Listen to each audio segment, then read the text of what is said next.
नमस्कार दोस्तों, मैं रोहित कुमार आप सभी लोगों का directstudy.com पे दिल की गहराइयों से बहुत बहुत स्वागत करता हूं। आज की क्लास में मैं आपका लेने जा रहा हूं मैथमेटिक्स, जो कि स्टेट के एग्ज़ाम में 9th-10th में आया था 22/5/2024 को फर्स्ट शिफ्ट में। इसमें 100 क्वेश्चन अभी हम आपके बीच लेने जा रहे हैं और इसका फ्री ऑफ कॉस्ट PDF भी आपको मिलेगा। टेलीग्राम बना हुआ है चैनल, उसको ज्वाइन कर लीजिए आप।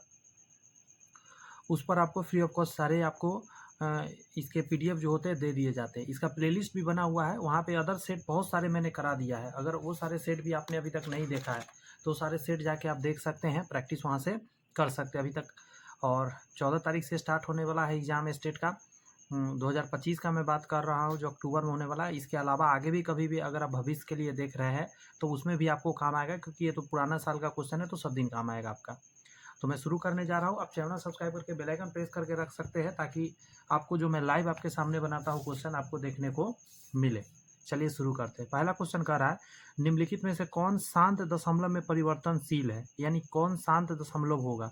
इसका तरीका है, नीचे वाला को तोड़कर या तो 2 आना चाहिए, या तो 5 आना चाहिए, या 2 और 5 का कम्बिनेशन आना चाहिए। संख्या इसका ज़्यादा कम हो सकता है, कोई दिक्कत नहीं है।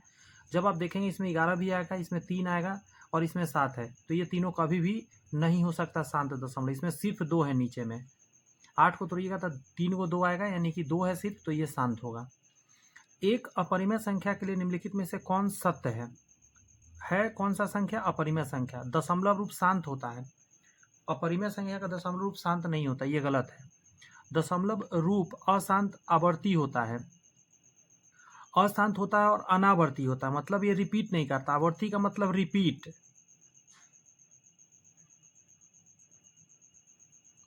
लेकिन इसका मतलब है रिपीट नहीं करना, समझे? तो यही आपका आंसर चला जाएगा। अपरिमेय संख्या रिपीट नहीं करता है। 29/343 का दशमलव प्रसार कैसा होगा? तो ये हर कोई जानता अशांत है, क्योंकि इसमें 3 है। अब अशांत होगा तो कैसा होगा? यहाँ क्वेश्चन है, अशांत आवर्ती होगा या अनावर्ती होगा।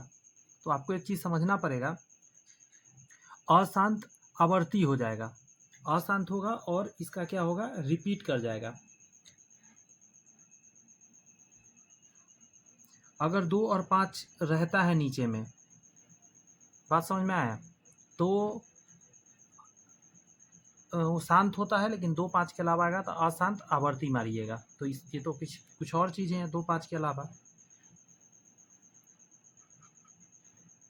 ये जो है अशांत अनावर्ती, ये सिर्फ होता है अपरिमेय संख्या का। ये तो परिमेय संख्या है, तो ये अशांत होगा और आवर्ती होगा।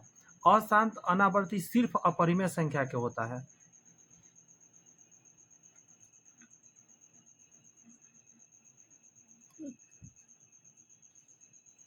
जैसे √3 हो गया, √5 हो गया, जो रूट से ना निकलता है।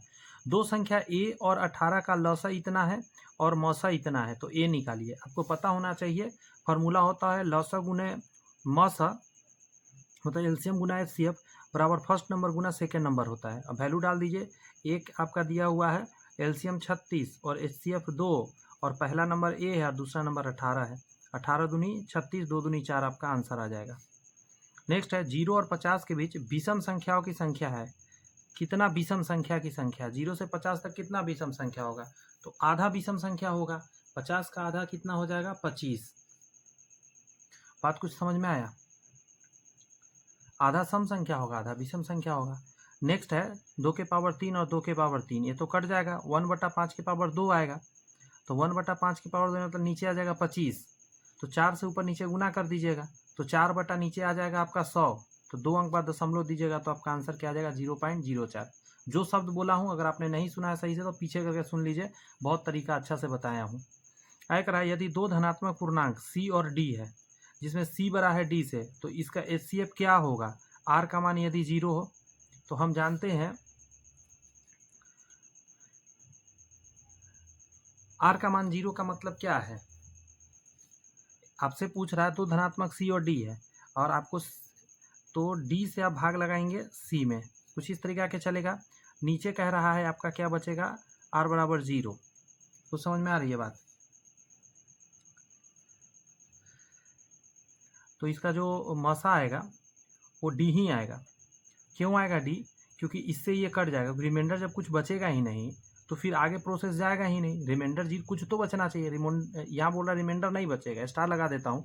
जब रिमाइंडर नहीं बचता है, जैसे मान के चलिए हम एक एग्जाम्पल देते हैं, 7 से आप 14 में लगा रहे हैं तो 2 बार में 14 लग जा रहा है, तो नीचे तो रिमाइंडर 0 आ गया। तो रिमाइंडर जब 0 आ जाता है तो इतना से कटा है तो यही आपका क्या हो जाता है बताइए, समझ गए? यही हो जाता है HCF। तो वही बात यहाँ पे DHCF हो जाएगा, जो छोटा होगा वो। अच्छा क्वेश्चन है। अगला प्रश्न है, अंक गणित के आधारभूत परिमेय के अनुसार क्या आंसर होता है कि प्रत्येक भाज्य संख्या, जितने भी भाज्य संख्या को अभाज्य संख्याओं के गुणनफल के रूप में व्यक्त किया जा सकता है, ये सही है। और प्रत्येक भाज्य संख्या को अभाज्य संख्या के गुणनफल के रूप में व्यक्त नहीं किया जा सकता। पहला सही है, ये गलत है। जितना भी भाज्य संख्या उसको आप अभाज्य के गुणनफल के रूप में आप तोड़ के लिख सकते हैं। अगला है कि इतना और इतना का मौसा क्या होगा, तो इसमें सबसे बड़ा जो होगा उससे भाग दीजिएगा। दोनों यदि कट रहा है तो वही आंसर हो जाएगा। इससे ये दोनों कटता हुआ दिख रहा है तो आपका 4 ही आंसर हो जाएगा। बहुपद इतना के शून्यकों का गुणनफल, ध्यान रखिएगा शून्यकों का गुणनफल यानी अल्फा इंटू बीटा। देखिए अल्फा प्लस बीटा होता है आपका -b/a, ये होता है c/a। तो देखिए ना c/a मतलब 1/4। फॉर्मूला बार बार बोलते हैं ताकि आपको धीरे धीरे याद होता चले। अगला प्रश्न आपके सामने है कि बहुपद इतना के शून्यक निम्नलिखित में से कौन सा है। शून्य को जो शून्य करे, शून्य क्या जो शून्य करता है, तो एक से पर ये वैल्यू डाल के देखिए क्या 0 हो जाएगा। तो 2 दूनी 4, 3 तिहाई 9 आएगा, 9 से 9 कट जाएगा और +-4 0 हो जाएगा। हाँ इससे हो जाएगा, इससे भी हो जाएगा, यही आंसर हो जाएगा। हमने मुंह पे वैल्यू डाल के सॉल्व कर लिया, आप लिख के भी सॉल्व कर सकते हैं। क्लियर है बात? करना होगा, ज़्यादा ही छोटा है। हाँ अब ठीक है। निम्नलिखित में से कौन बहुपद इतना के शून्यक है? निम्नलिखित में से कौन बहुपद इतना के शून्यक है? तो फिर से वही बात, शून्य होना चाहिए। तो आप एक तो वो तरीका है, एक तरीका है सॉल्व करने वाला, तो सॉल्व भी कर सकते हैं। 3 दूनी 6 आएगा, मैं यहाँ लिख के बताता हूँ। ये तरीका आप बहुत लोग जान गए हैं, क्योंकि मेरा अगर जो सेट देखते होंगे वो मेरा तरीका जान गए। 3 दूनी 6 आ गया। अब 6 को ऐसा तोड़िए कि 5 आना चाहिए, तो एक तो 3 दूनी 6 आएगा और एक आएगा 6 गुने 1। अब यहाँ क्वेश्चन उठेगा कि इन दोनों में से कौन सा ले। तो जब यहाँ माइनस है, जब यहाँ माइनस है, इसका सीधा मतलब है कि अगर हमको 5 चाहिए, अगर दोनों को माइनस में लिख देते हैं तो यहाँ पे क्या आ जाएगा, माइनस में आ जाएगा और यहाँ माइनस कॉमन लेना पड़ जाएगा, क्योंकि दोनों आइटम यहाँ माइनस में आ जाएगा। तो हमको मजबूरन ये नहीं चलेगा, हमको ये चलेगा। तो ये माइनस में जाएगा, ये प्लस में जाएगा। क्लियर है बात? अब क्या होगा, आंसर देते समय उलट के देते हैं, एक 6 होगा एक 1 होगा, लेकिन अभी भी आंसर नहीं होगा। यहाँ कोफिशिएंट होता है तो इसके बटा में वो चीज़ डालना होता है। कुछ समझ में आया? यहाँ प्लस में है तो यहाँ माइनस में आ जाएगा, माइनस में है तो प्लस में आ जाएगा। तो 3 बार में कटेगा, यहाँ -1/2 कहाँ पे है ये देख लीजिए, -1/2 यहाँ पे है, यही आपका आंसर हो गया। 3 रहता वो भी आंसर हो जाता। समझ में आ गया? ये मेथड सिखाने के लिए मैंने किया, नहीं तो भाई ऑप्शन कर सकते थे वैल्यू डाल के, जो मैं अभी बताने वाला था। समीकरण इतना का आलेख होगा, वक्र रेखा होगा, सरल रेखा होगा या कैसा होगा? तो वो सरल रेखा, एक इक्वेशन देगा और x और y होगा, तो हमेशा क्या बन जाता है, सरल रेखा बनता है। ध्यान रखिएगा, ये स्टार लगा देता हूँ, याद रखना होगा आपको ये चीज़।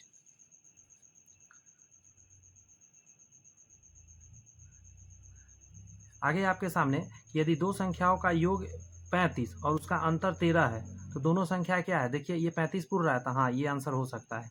ये दोनों जोड़ने पर 35 पूर रहा, नहीं पूर रहा तो ये आंसर नहीं हो सकता है। ये दोनों जोड़ के 35 पूर रहा है तो हाँ पूर रहा है, तो ये आंसर हो सकता है। अंतर देखिए तो 13 है क्या, यहाँ अंतर 13 नहीं है तो ये आंसर नहीं हो सकता। यहाँ अंतर 13 है क्या, नहीं है, तो ये भी आंसर नहीं हो सकता। तो 15 का आंसर क्या हो जाएगा, आपका डी हो जाएगा। जिस समीकरण निकाय का, गौर से सुनिएगा, अद्वितीय हल होता है, वह समीकरण निकाय क्या होता है। अद्वितीय मतलब एक हल, अद्वितीय का मतलब क्या, सिर्फ और सिर्फ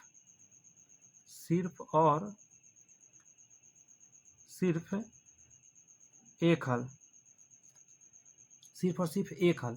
तो क्या हो जाएगा, एक हल के लिए क्या होता है, ग्राफ ऐसे कटता है, और कटता है तो विरोध नहीं किया, अविरोधी ये है, प्रतिच्छेदी इसको बोलते हैं। अगला आपके सामने है कि यदि युगपत समीकरण निकाय का कोई हल नहीं हो, कोई हल नहीं हो तो विरोध कर रहा है, इसका मतलब विरोध कर रहा है, ऐसा हो जाएगा पैरेलल। आश्रित में एक दूसरे के ऊपर चढ़ जाता है, ऐसे अनगिनत हल होता है। अविरोधी प्रतिच्छेदी होता है, ऐसे एक हल होता है। विरोधी में क्या हो जाता है, कोई हल नहीं, क्योंकि पैरेलल हो जाता है। ये इसका ये रहा समीकरण इतना और इतना का अद्वितीय हल होगा। ध्यान रखिएगा, अद्वितीय मतलब एक हल, एक हल, और एक हल के लिए क्या होगा, आपको पहले कटेगा, ये होगा आंसर, बाद वाला नहीं। देखिए यहाँ बराबर है, यहाँ बराबर है, यहाँ बराबर है, यहाँ कटा हुआ है, तो शुरू वाला कटेगा तो एक हल होगा, और तीनों बराबर तो तीनों बराबर हो गया तो अनगिनत हल, समझे, क्योंकि एक दूसरे पर ऐसे चढ़ गया, ये एक दूसरे पर चढ़ा नहीं, पैरेलल हो गया, कोई हल नहीं, इसमें कोई हल नहीं, इसमें अनगिनत हल, और इसमें क्या हो जाएगा, एक हल, और ये कोई कंडीशन ही नहीं है। अगला प्रश्न है, समीकरण का इतना इतना का अनगिनत हल होगा। अनगिनत हल के लिए आपको मैंने क्या बताया, पैरेलल होना पड़ेगा, इसको क्या होना पड़ेगा दोस्त, पैरेलल, तीनों बराबर। ये अनगिनत है, इसका एक हल है, इसका कोई हल नहीं। युगपत समीकरण इतना और इतना के आलेख संपाती हो। अब ध्यान, संपाती का मतलब एक दूसरे पे ऐसे चढ़ जाना, ठीक है, तो इसका हल कितना होगा, कितना बार टच है, बहुत जगह टच है, तो अनगिनत हल होगा। आ रही है बातें समझ में, बार बार करा रहा हूँ ताकि आपको याद होता चले। यूट्यूब पर आप छान मारेंगे, एकदम बेस्ट तरीका लेकर आया हूँ। जो ये प्रैक्टिस सेट है, कोई नहीं कराता है, अपना अपना सबके पास प्रैक्टिस सेट है, वही वो कराते हैं, लेकिन हम आपके बीच वही रखते हैं प्रैक्टिस सेट जो एग्ज़ाम में आएगा आपका। कहीं कहीं से कुछ भी लेकर पढ़ा देना और कहना कि प्रैक्टिस सेट है, वैसा काम नहीं करते। मैं देख रहा हूँ, मैं भी देखता हूँ ना यूट्यूब, ये जो कंपनी निकाला है एकदम ऑथेंटिक है, जो एग्ज़ाम में आया हुआ है, तो क्यों ना हम इसी का प्रैक्टिस करें। निम्नलिखित आंकड़ों का परिसर, परिसर का मतलब होता है रेंज, रेंज मतलब बड़ा और छोटा का अंतर। सबसे बड़ा इसमें आपको देखना होगा और सबसे छोटा, 9 सबसे छोटा हमको दिखा अभी तक, है ना, और सबसे बड़ा 20 दिख रहा है, इससे बड़ा कहीं पे कुछ दिख नहीं रहा है, तो 20 और 9 को घटाइए, कितना आंसर आ जाएगा आपका, 11। ऑप्शन नंबर ए आंसर हो जाएगा 21 के लिए। यदि एक्स वाई और जेड, गौर से सुनिएगा, माध्य माध्यिका क्रमशः इतना और इतना हो, एक्स वाई जेड का माध्य और माध्यिका 50 और इतना हो, तो एक्स से बड़ा है वाई, वाई से बड़ा जेड है, तो कह रहा है जेड में से एक्स घटाने पर 55 आ रहा है, तो वाई में से एक्स घटाकर क्या आएगा। आप पहले एक बात समझिए, अगर आप थोड़ा भी समझदार होंगे तो एक कंडीशन दिया है, इससे बड़ा वाई है और इससे बड़ा जेड है, माध्यिका बीच वाला होता है, यानी सीधा सीधी कहिए कि वाई का मान यहाँ पे क्या दे दिया आपको, 35 दे दिया। क्लियर है बात। अब हम कहेंगे एक्स प्लस वाई और प्लस जेड बटा के नीचे 3, ये कितना के बराबर हो जाएगा, 50 के बराबर हो जाएगा। तो एक्स प्लस जेड बराबर 150 और माइनस वाई जाके इधर घटेगा, क्योंकि वाई एक संख्या है 35, तो एक्स प्लस जेड बराबर कितना आ गया, 115। ये इक्वेशन फर्स्ट हो गया। एक इक्वेशन यहाँ दिया हुआ है आपको, क्या, जेड माइनस एक्स बराबर 55। अब इन दोनों इक्वेशन को अगर आप जोड़ देंगे तो एक्स से एक्स कट जाएगा, तो 2z बराबर आपको क्या मिलेगा, 5 5 10 के 0, 5 और 2 7 और 1, 2 से काटेंगे, जेड बराबर आपका आ जाएगा 8 दूनी 16, 5 85 आ गया, तो जेड का मान 85 आ गया, और वाई आपको पता है, और एक्स आप निकाल सकते हैं कहीं भी डाल के, मान के चलिए एक्स यहाँ निकालना है, तो इसमें जेड का वैल्यू डाल के घटा दीजिए, तो 150 में से 85 जाएगा, ये तो मुंह पर ही निकल जाएगा, 5 एक चला गया 14, 8 6 14, 65 आ जाएगा। तो ये किसका वैल्यू आ गया आपको, देख लीजिए, एक्स का वैल्यू ये रहा, जेड का वैल्यू मैं यहाँ पे लिख देता हूँ, जो मैंने नीचे निकाला है 85, सारे वैल्यू आपको आंखों के सामने है। वाई में से एक्स घटाइए, वाई में से एक्स,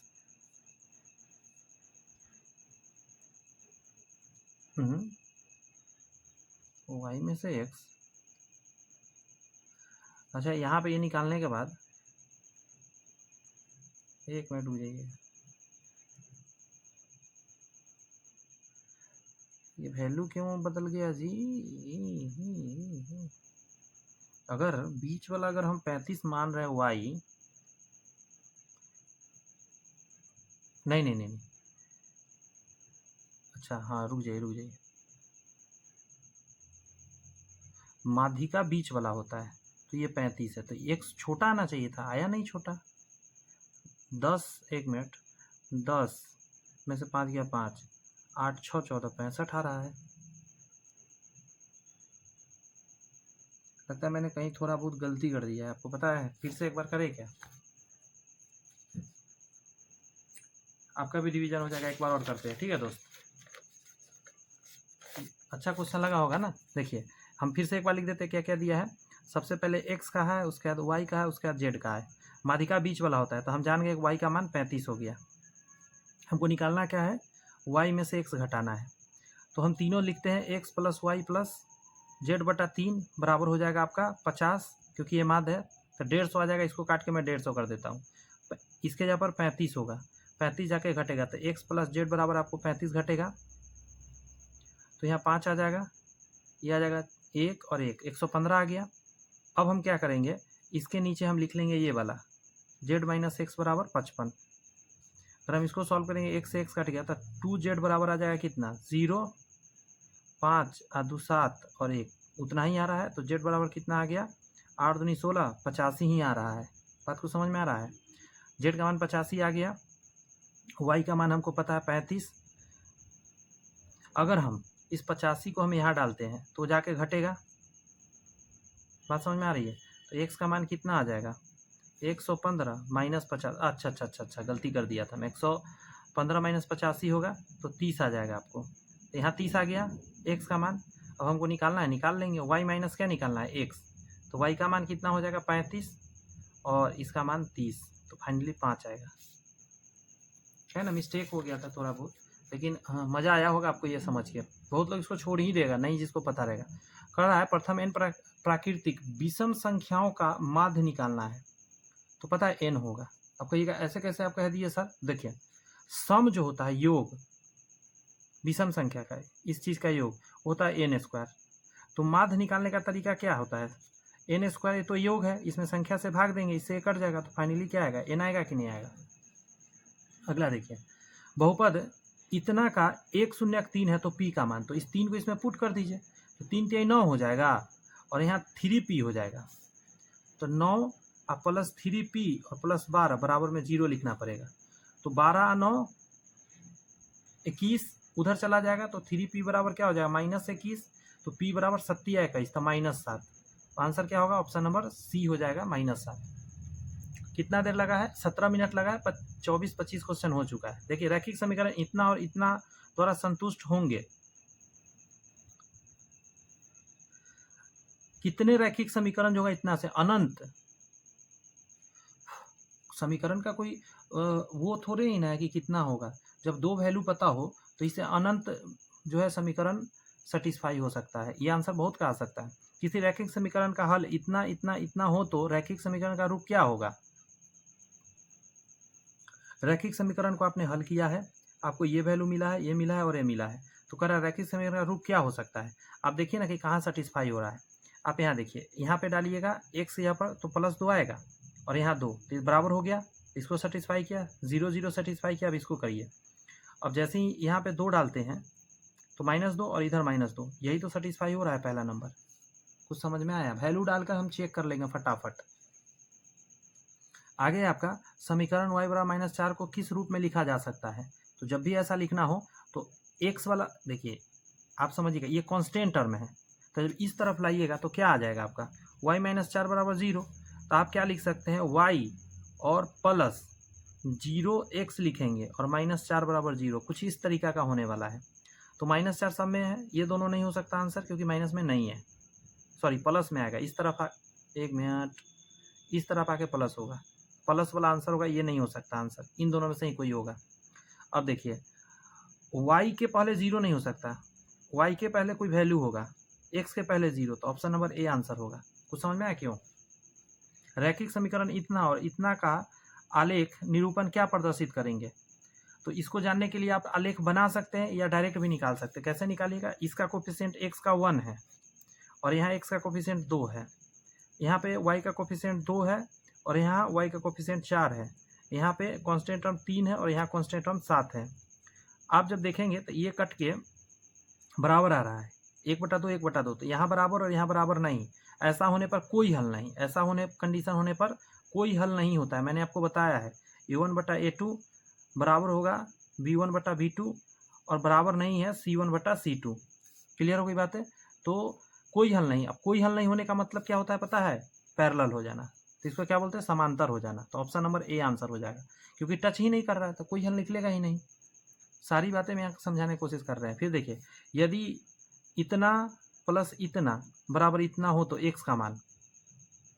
अब इसमें से वैल्यू डाल के सॉल्व कर लेते हैं। 2 डालेंगे तो 3 हो जाएगा, 3/2। यहाँ हो जाएगा 2/3। बात समझ में आ रही है? 2 दूनी 4 1 5, 5/2 आना चाहिए। तो कितना आया यहाँ पे कितना आया? 3/2 और प्लस 2/3। नीचे आएगा 3 दूनी 6, 3 तिहाई 9, 2 दूनी 4, 9 4 13। ये आया क्या आंसर इतना? 2 दूनी 4 1 5 नहीं ना आया, तो ये आंसर नहीं हो सकता। अब यहाँ 2 है, यहाँ भी 2 है, तो ये भी आंसर नहीं हो सकता। अब -2 डाल के देख लेते हैं सॉल्व करके। -2 डालने से यहाँ ऊपर में 1 हो जाएगा, लेकिन -1 हो जाएगा। नीचे में क्या हो जाएगा? -2। ठीक है, इसको उलट के लिखना पड़ेगा। -2 -1 यहाँ से ये कट जाएगा, तो ये 2.1/2 आ रहा है। यही आपका आंसर हो जाएगा। सॉरी, कौन सा वैल्यू डाला था मैंने अभी? अच्छा, -2। अब 1 डाल के देखना होगा, -1 भी है, तो 1 से जब डालिएगा तो यहाँ हो जाएगा 2/1 और प्लस 1/2, तो यहाँ भी आएगा 2.1/2। तो यही आंसर हो जाएगा आपका। समझ में आया कैसे मैंने सॉल्व कर लिया? अगला है, यदि द्विघात समीकरण इतना, ये जो दिया गया है, सी का 0 के बराबर नहीं है, अल्फा और बीटा शून्यक है, तो अल्फा प्लस बीटा -b/a होगा, -b/a। तो यहाँ देखिए -b के जगह पर क्या है? a, तो -a हो जाएगा, इस c हो जाएगा, -a/c। ऑप्शन नंबर डी में है। अगला है, ये स्टार लगा दे तो स्टॉक वाला। किस स्टॉक में धन लगाना ज़्यादा लाभप्रद होगा? 143 के भाव से 10% स्टॉक में, या 93 के भाव से 7% स्टॉक में? तो हम क्या मान लेते हैं कि टोटल जो हमको धन लगाना है वो 143 और गुना 93 मान लेना है। बात समझ में आ रहा है? तो 143 पे मुझे 10 रुपये का प्रॉफिट हो रहा है, तो 143 गुने 93 लगाने पर कितना प्रॉफिट होगा? तो 10/143 ये वाला, और ये गुना में आ जाएगा। 143 गुने 93, इससे ये कट जाएगा, तो इतना इस पर प्रॉफिट आ रहा है पहला वाला पे। दूसरा पे निकालते उसी तरह कि 93 लगा के हमको 7 रुपया प्रॉफिट आ रहा है, तो अगर हम लगा देते हैं 143 गुने 93, तो क्या हो जाएगा? 7/93 और गुने 143 और गुने 93, 93 से 93, तो 143 से 7 21 के 1 हासिल 2, 64 98 99 100। यहाँ से 101 आ रहा है, यहाँ 930 आ रहा है, यानी कि पहला वाला में ज़्यादा प्रॉफिट आ रहा है। तो आपका आंसर क्या हो जाएगा? ऑप्शन नंबर ए, 31 का ए। 1 मिनट रुक जाइएगा।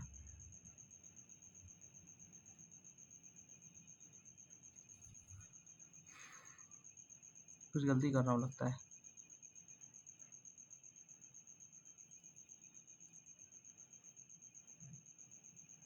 यहाँ ज़्यादा आना चाहिए। 7 21 के 2, 7 21 के 1 हासिल 2, 7 28 29 30 के 0 हासिल 3, 7 3 10। ये गलत, यहाँ पे ज़्यादा आ रहा है, सॉरी, कल गुना गलती कर दिया था थोड़ा सा। मेथड समझ गए होंगे कैसे बनाया हूँ। स्टॉक वाला अच्छा क्वेश्चन होता है, इसको याद रखिएगा। ये भी है वही शेयर बाजार वाला, देख लेते हैं क्या कह रहा है।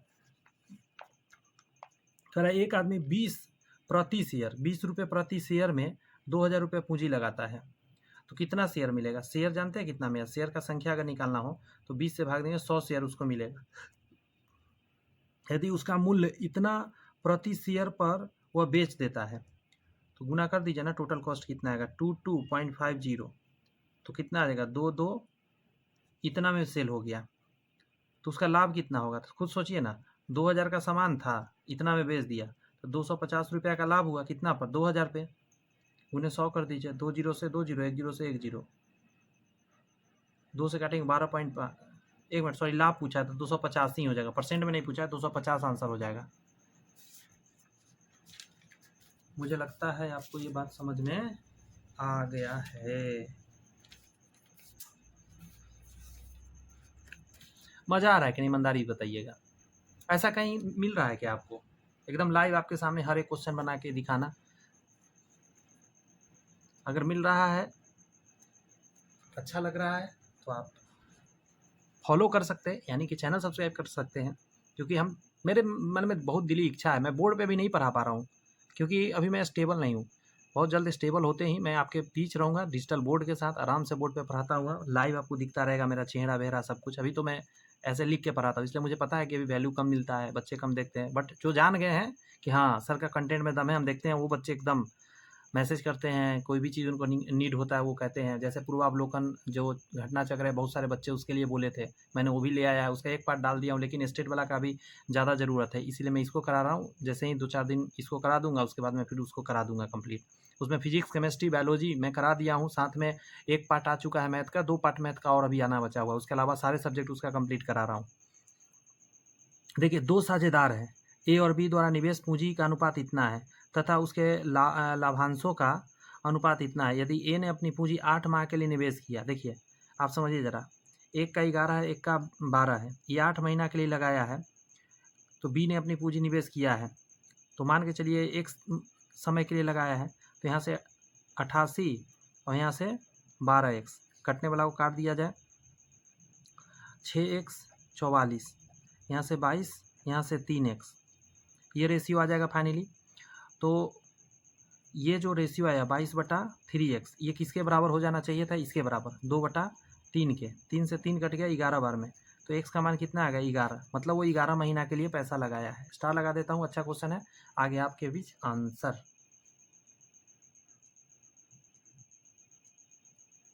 कैसे किए समझ गए होंगे।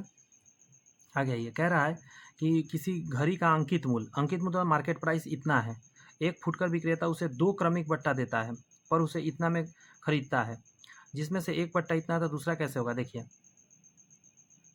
1000 है, पहला 10% छूट मतलब 90/100 में बिका होगा, दूसरा तो पता नहीं है, तो 100 में से घटा देते एक्स मानकर, और टोटल उसने 810 में खरीद लिया।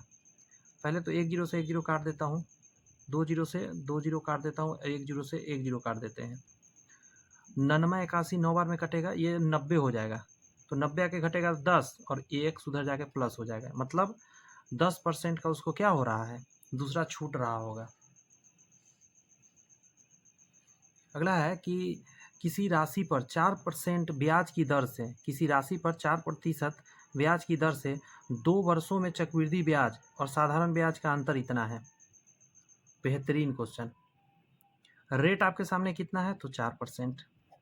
यहाँ क्या कह रहा है? 2 वर्षों में, टाइम कितना है? 2 ईयर। तो आपको पता होना चाहिए CI ज़्यादा होगा माइनस SI 2 वर्ष के लिए। पता है P गुने R/100 और गुने R/100 होता है। P कितना है? पता नहीं। अंतर कितना है? तो 20 का। रेट कितना है? तो 4/100 गुने 4/100। एक तो आप ऐसे कर सकते हैं कि 4 से काट सकते हैं, 5 चौका 20, और इस 4 से इसको 25 बार में काट सकते हैं। 25 25 125, 2 जीरो आके चिपक जाएगा। प्रिंसिपल आपका निकल के आ जाएगा 12,500, जो कि ऑप्शन नंबर बी में है। सॉरी, 12,500 ऑप्शन नंबर बी में। समझ में आया? फार्मूला याद रहेगा, फार्मूला माइंड में रख लीजिए। 2 वर्ष का CI और SI का अंतर यही होने वाला है। एक और है 3 वर्ष का CI माइनस SI, उसमें क्या होता है? P गुने R/100 गुना R/100, और यहाँ हो जाता है गुना 3 प्लस R/100, 3 गुना R, 3 प्लस R/100।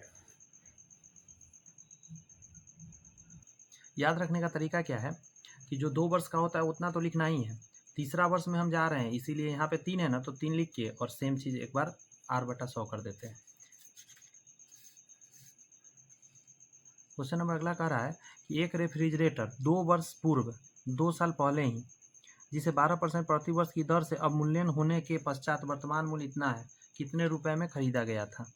तो देखिए ना जरा, तो 100 रुपया का रहा होगा, 12% अवमूल्यन हो रहा है, बात समझ में आ रही है? तो बच कितना रहा है? 88/100 गुने 88/100 बराबर में 9680। 88 से काटिएगा ना, 88 बन जाए 88, 88 हो जाए इतना बार में कट जाएगा। 11 से काटिएगा 10 बार में, 11 से 8 बार में कट जाएगा। इसका आधा 5 और इसका आधा 4, 4 से कट जाएगा 25 बार में, तो x बराबर 25 25 125, और 2 जीरो इसके साथ चिपका दीजिए। हाँ, इसका भी आंसर सेम ही आ गया, मैंने टिक सही लगाया था।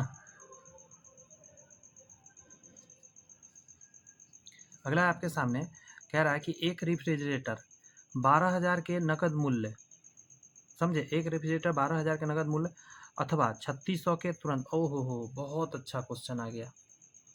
ये आ गया किस्त वाला क्वेश्चन, बात समझ में आ रही है। देखिए, एक रेफ्रिजरेटर 12,000 के नगद मूल्य अथवा 3600 के तुरंत भुगतान तथा प्रति छमाही, यहाँ देखिए प्रति छमाही 2 समान किस्तों में, ये दोनों का मतलब समझना, प्रति छमाही 2 समान किस्तों में उपलब्ध है यदि डीलर 20% वार्षिक दर से छमाही संयोजित होने वाली ब्याज लेता है। 20% वार्षिक दर से, ये 20% वार्षिक है, छमाही संयोजित होने वाले ब्याज लेता है, तो प्रत्येक किस्त की राशि कितना है, क्या क्या दिया उसको निकालते हैं। सबसे पहले हम निकालते हैं प्रिंसिपल। तो असल में 12,000 का सामान है, इस पर आप तुरंत 3600 दे दीजिएगा। कितना देना बचेगा, 2 जीरो, 10 में से 6 गया 4, और ये बच गया 11, 11 में से 3 गया 8, 3 11, 8400 रुपये आपको देना बच जाएगा। ठीक है, प्रिंसिपल आपने निकाल लिया। अब आइए किस्त का कितना है, एक्स मान लीजिए, किस्त तो पता नहीं है, रेट कितना है 20%, ये वार्षिक है, ईयरली। एक और बात, किस्त का संख्या एन का मान 2 है, 2 किस्त में देना, देखिए, और छमाही चल रहा है, इतनी बात दिया हुआ है, सारी बात मैंने लिख लिया। अब आइए, छमाही रेट क्या हो जाएगा, तो 6% का लगेगा छमाही, समझ में आ गई बात है। अब आइए, एक फार्मूला होता है अमाउंट बराबर अमाउंट, हम लगाते हैं इसमें। अमाउंट कितना देना है, 8400 प्लस 8400 गुना पी गुने आर, तो छमाही है तो 6 डालना होगा, पी गुने आर गुने टी, टी कितना है, 2 किस्त में देना है तो 2, पी गुने आर गुने टी बाई 100। आगे इधर आइए, किस्त कितना का है, एक्स का, 2 किस्त दे देना है, 2x तो देंगे ही देंगे आप उसको, प्लस इस x पर आप उसको ब्याज देंगे, पी गुने आर, आर कितना है, तो 6 महीना के हिसाब से 6, गलती कर दिया मैंने, 6 महीना नहीं तो 10 हो जाएगा ना, ओह आधा करना रहता है, 6 महीना पर 10 लगेगा तब ना साल में 20 हो जाएगा, यहाँ 10 होगा, 10 पी गुने आर गुने टी, टी कितना होगा, तो यहाँ ध्यान रखिएगा, यहाँ पे जितना किस्त होता है उसका बैक गियर मारते हैं, 2 किस्त है तो 1 छोड़ देते हैं, तो 1 ही लिखाएगा इसमें, पी गुने आर गुने टी बाई 100, इसी को सॉल्व करना है। 2 जीरो से 2 जीरो, 1 जीरो से 1 जीरो, यहाँ पे आ जाएगा कितना, 20, 20, ये तो कट गया 1 जीरो, तो x बचा 21, तो यहाँ 21x और 10 उधर भेजेंगे, लेकिन अभी फिलहाल लिख लेते हैं। यहाँ पे क्या हो जाएगा 8400, और 1 जीरो यहाँ से तो आएगा ही आएगा, दो और भी आएगा, तो 4 दूनी 8, 8 दूनी 16, ये आ जाएगा इससे गुना करके। अब इसको इसमें जोड़ लेते हैं, 0 8, 6 4 10 के जीरो हासिल 1, 8 1 9 1 10, ये आएगा, 1 जीरो यहाँ से हट के एक और जीरो इस पर आ जाएगा। अब 21 से ये भाग लगेगा, एकदम गारंटी के साथ लगेगा, 1008 21 से लग जाएगा। अब ये कितनी बार में लगेगा, इसे सोचना पड़ेगा।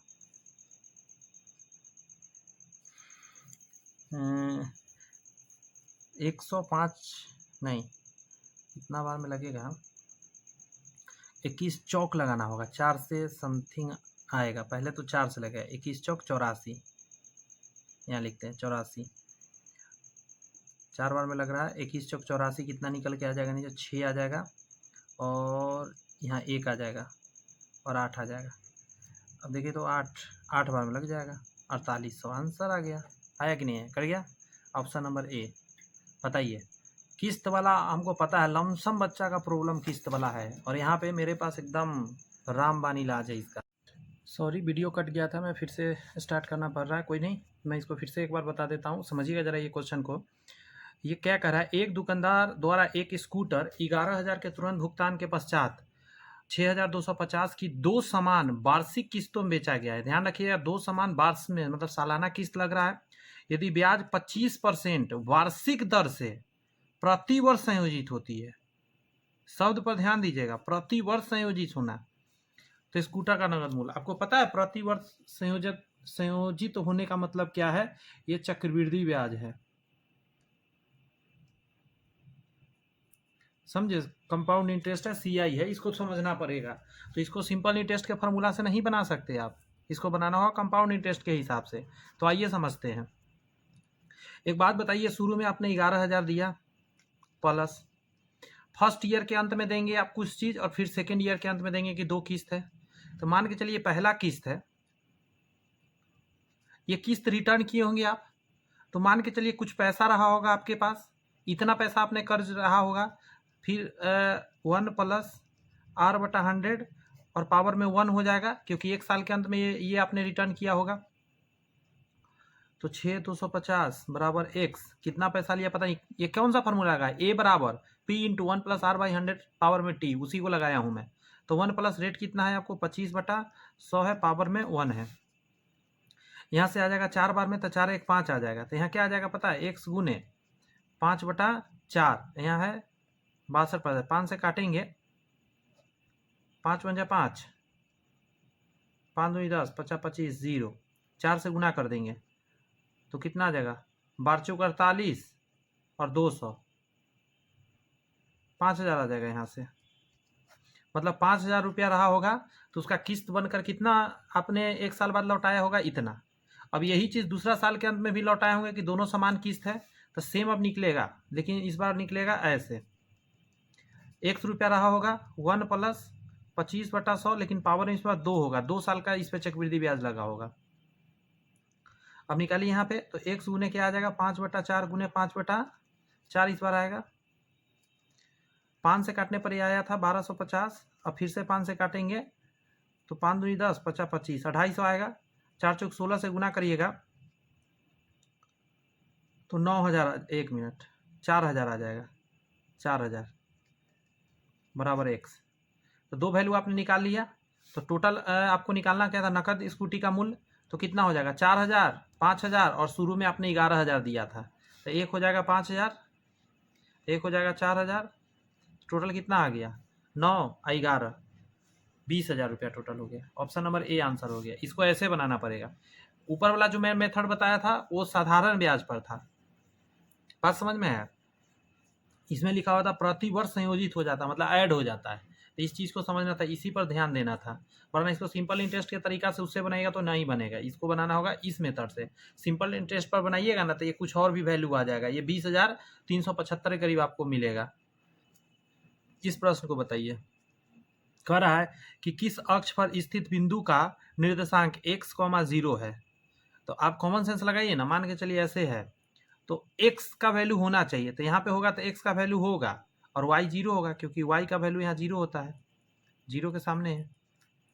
तो कहाँ पे होगा, x अक्ष पर होगा। कह रहा है दो बिंदु इतना और इतना किसी तल में है तो उनके बीच की दूरी, तो दो बिंदु के बीच का दूरी क्या होता है, x2 - x1 का whole square plus y2 - y1 का होल स्क्वायर। तो ऑप्शन नंबर ये होता है, रूट लगा रहता है, ये ध्यान रखिएगा।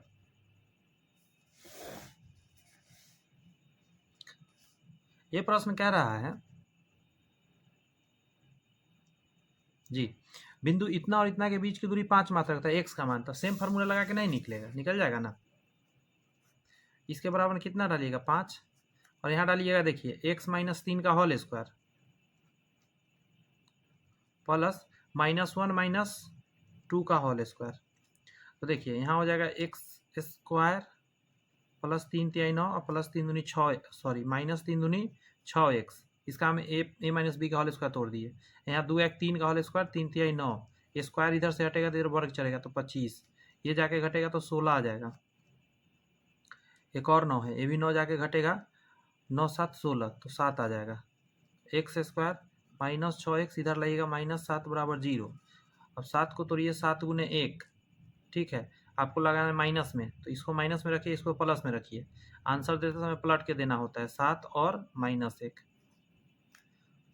7 और -1, तो डी नंबर आंसर हो जाएगा 41 का। आ गया माइंड में, समझ में। अगला प्रश्न को देखा जाए। ये कह रहा है कि किसी त्रिभुज के भुजाओं के मध्य बिंदुओं के निर्देशांक इतना इतना है तो उसके शीर्षों के निर्देशांक क्या होगा। तो आप को एक बात समझना होगा कि ऐसा जब भी क्वेश्चन दे रहा था ज़्यादा माइंड इधर उधर नहीं लगाइएगा, आसानी से निकल जाएगा, ठीक है। देखिए पहले एक इमेज बना लीजिए और मध्य बिंदु भी बना दीजिए। इसका मान लीजिए x1 y1, x2 y2, x3 y3, और यहाँ पे आपका हो जाएगा 1, 1, यहाँ हो जाएगा 2,3 और यहाँ हो जाएगा आपका 4,1। ये मध्य बिंदु है ना, तो यहाँ से क्या आया होगा, x1 प्लस x2 बटा के नीचे 2 बराबर में 1 आया होगा। तो यहाँ से x1 प्लस x2 क्या आया होगा, 2 हो जाएगा। अगला स्टेप में हम डायरेक्ट लिख देते हैं इसका, यहाँ से लिख लेते हैं x2 प्लस x3, तो बटा में 2 आएगा, उससे गुना जब हो जाएगा 3 दूनी 6 हो जाएगा यहाँ पे। उसी तरह x3 प्लस x1, तो यहाँ से कितना हो जाएगा, 4 दूनी 8 आ जाएगा। उसी तरह y का लिखिएगा, ऊपर करके दिखा देता हूँ, y1 प्लस y2 यहाँ से, तो 1 का दुगुना 2, y2 plus y3, y2 plus y3 यहाँ से आ जाएगा 3 का दुगुना 6, और y3 प्लस y1 यहाँ से आ जाएगा 1 का दुगुना 2। और सभी को आप जोड़ देंगे यहाँ पे, सभी 2-2 पीस है, तो y1 plus y2 plus y3 बराबर 6 4 10, 10 को आधा करिएगा तो 5 आ जाएगा। यहाँ से x1 plus x2 plus x3, तो 8 6 14, 15 16 का आधा 8 आ जाएगा आपको। ठीक है, अब आप एक चीज़ समझिएगा ज़रा, अब आप ऑप्शन से उठा के देख लीजिए कि कहाँ ये चीज़ पूर रहा है। जैसे यहाँ 4 आदू 6 7 4 4 आदू 6 7 6 13, यहाँ पे देखिए था x का वैल्यू जोड़ के 13 आया है, नहीं आया, तो ये आंसर नहीं हो सकता। यहाँ पे देखिए 5 और 3 8 और -1, तो 7 आ जाएगा, ये भी नहीं होगा। 5 आदू 7 7 14, ये भी नहीं आ रहा है। मतलब 42 का कोई भी आंसर नहीं आ रहा है, ये आना चाहिए था। कहीं लगता है कुछ मिस्टेक कर दिया मैंने, एक बार देख लेते हैं। 1 1 2 3 और 4 1, ठीक है। तो यहाँ से x1 x2 2 आ जाएगा, x2 x3, हाँ यहाँ 2 दूनी 4 आता है, यहाँ गलती कर दिया, 2 दूनी 4 आता, 8 4 12 13 14, 14 का आधा 7, तो यहाँ पे आ रहा था 7 ना, 5 3 8 में से 1 गया 7, ऑप्शन नंबर बी आंसर हो जाएगा। यहाँ देखिए 3 में से 3 जोड़ेंगे तो 6 में से 1 गया 5, आ गया ना। एक तरीका तो ये हुआ। अब एग्ज़ाम में इतना लिखेंगे क्या, ये तो बेसिक मेथड है, नहीं एग्ज़ाम में इतना नहीं करना, आपको डायरेक्ट बनाना है एग्ज़ाम में। कैसे, मैं वो समझा देता हूँ। एग्ज़ाम में बनाएंगे आप कैसे, आप किसी एक ऑप्शन को ले लिए, मान लीजिए पहला ऑप्शन आपने लिया, अब आपको चेक करना है कि ये जो वैल्यू है, ऐसे टाइम लगेगा इसमें, लेकिन आप कर लेंगे चेक कि ये 4 आना चाहिए। कैसे 4 आएगा, तो एक इमेज मन में रखिएगा कि यहाँ और यहाँ का वैल्यू को जोड़ के और 2 से भाग देते हैं तो इसका x निकलता है। तो यहाँ देखिए 1 और 2 को ऐसे आप लिख के भी कर सकते हैं, मैं लिख ही के कर देता हूँ। जैसे इन दोनों का 1 + 2 बटा 2 करिए, तो 3 बटा 2 आ गया। कहीं भी बटा में है, नहीं है ना, बात समझ में आ रही है। अब अगला का देखिएगा, अब इन दोनों का देख लिया आपने, अब इन दोनों का देख सकते हैं आप, यहाँ से यहाँ का 4 1 5, 5 बटा 2 फिर हो गया। अगला का आप देख सकते हैं उसी तरह 2 1 मिनट, हाँ 2 आ 4 6, 6 बटा 2 3 आया। तो आपको देखना ये है कि क्या किसी में शुरू में 3 है, यहाँ नहीं है, यहाँ नहीं है, यहाँ नहीं है, यहाँ नहीं है, यहाँ नहीं है, यहाँ पे है ना। तो यहाँ पे ऐसे टिक कर लीजिए कि यहाँ पे मिल गया। अब यही पूरा संभावना है कि आंसर होगा। क्लियर है। अब अगला देखिए, और भी आप निकाल के देख सकते हैं। जैसे इधर इधर का जुड़ेगा 3 1 4, 3 1 4 बटा 2, तो 2 आना चाहिए। 3 1 4, 4 को अगर 2 से भाग दीजिएगा तो 2 आना चाहिए।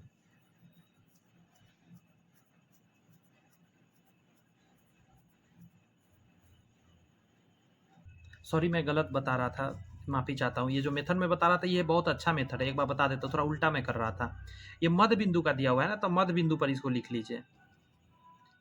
मैं थोड़ा सा उल्टा बता रहा था इसलिए आंसर मैच नहीं कर पा रहे, तो इतना देर लगता नहीं, 1 सेकंड में हो जाएगा। देखिए कैसे, अब मान के चलिए मध्य बिंदु आया होगा, ये वाला ये वाला ये वाला, तो यहाँ जो वैल्यू रहा होगा यहाँ वैल्यू से निकलता है।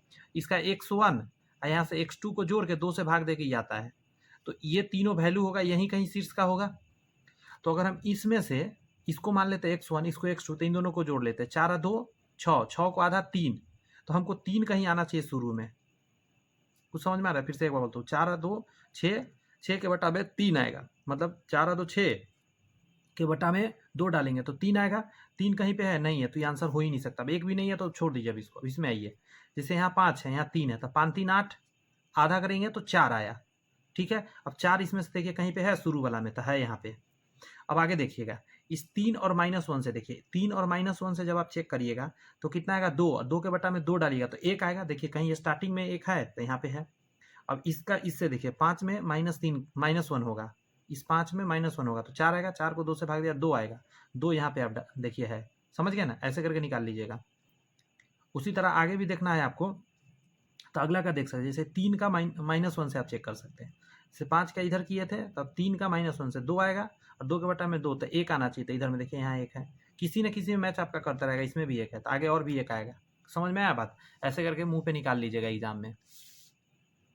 आगे कह रहा है कि त्रिभुज का केंद्रक प्रत्येक माध्यिका के अनुपात डैश में विभाजित करता है। बहुत अच्छा क्वेश्चन, स्टार लगा देता हूँ। 2:1 में विभाजित किया जाता है। ठीक है, कितना में? 2:1 में कटता है।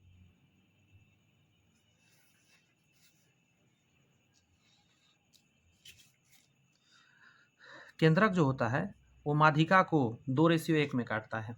अगला है, इतना इतना बिंदुओं को मिलाने वाली रेखाखंड y अक्ष को किस अनुपात में बांटता है? बहुत आसान क्वेश्चन है ये। मान के चलिए यहाँ पे मैं वैल्यू डालता हूँ -3 और -4, यहाँ डालता हूँ 1 और 2।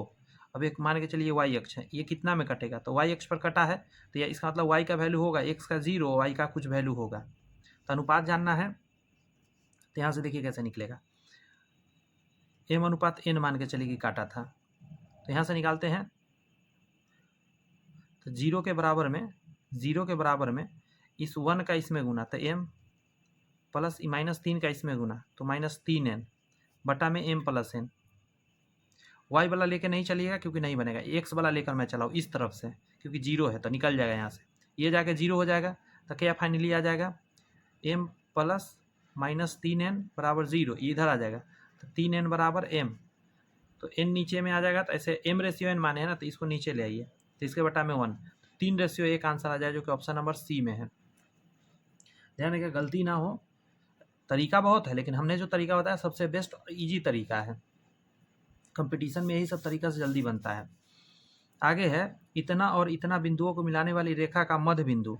बहुत आसान है, तो इन दोनों को जोड़ के 2 से भाग, x1 x2 को जोड़ के 2 से भाग, कहाँ पे है? प्लस में x1 x2 बटा 2, y1 y2 बटा 2, यही आंसर हो गया।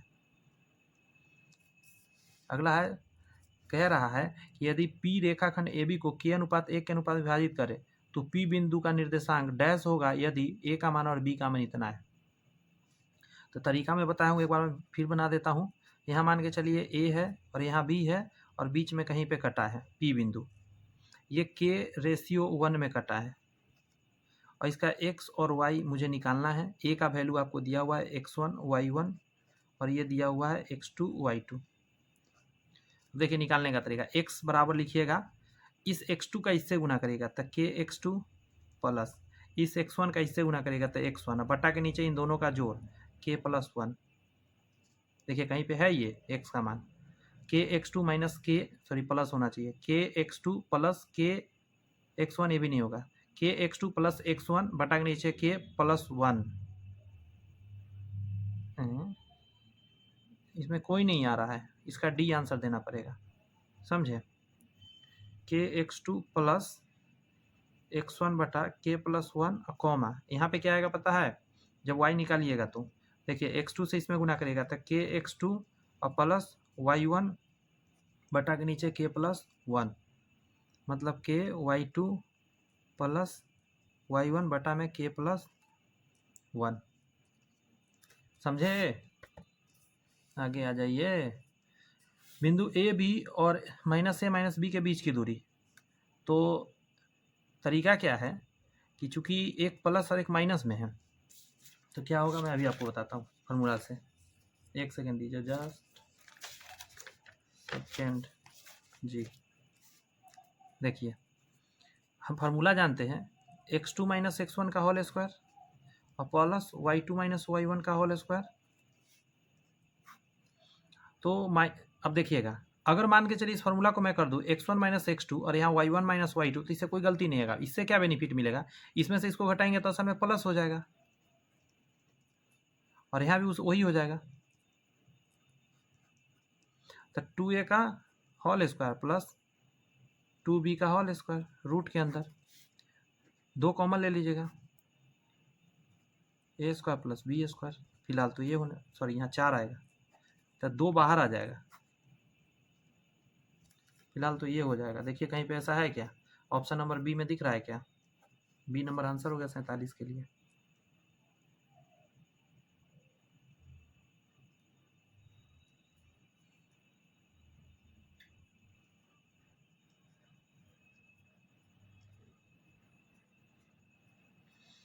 कुछ समझ में आया या नहीं आया? और इस किताब में इसका आंसर गलत दिया हुआ है, सी दिया हुआ है, जो कि संभव नहीं है। इस किताब में ना इसका आंसर सी दिया है। क्वेश्चन नंबर 46 देखिए,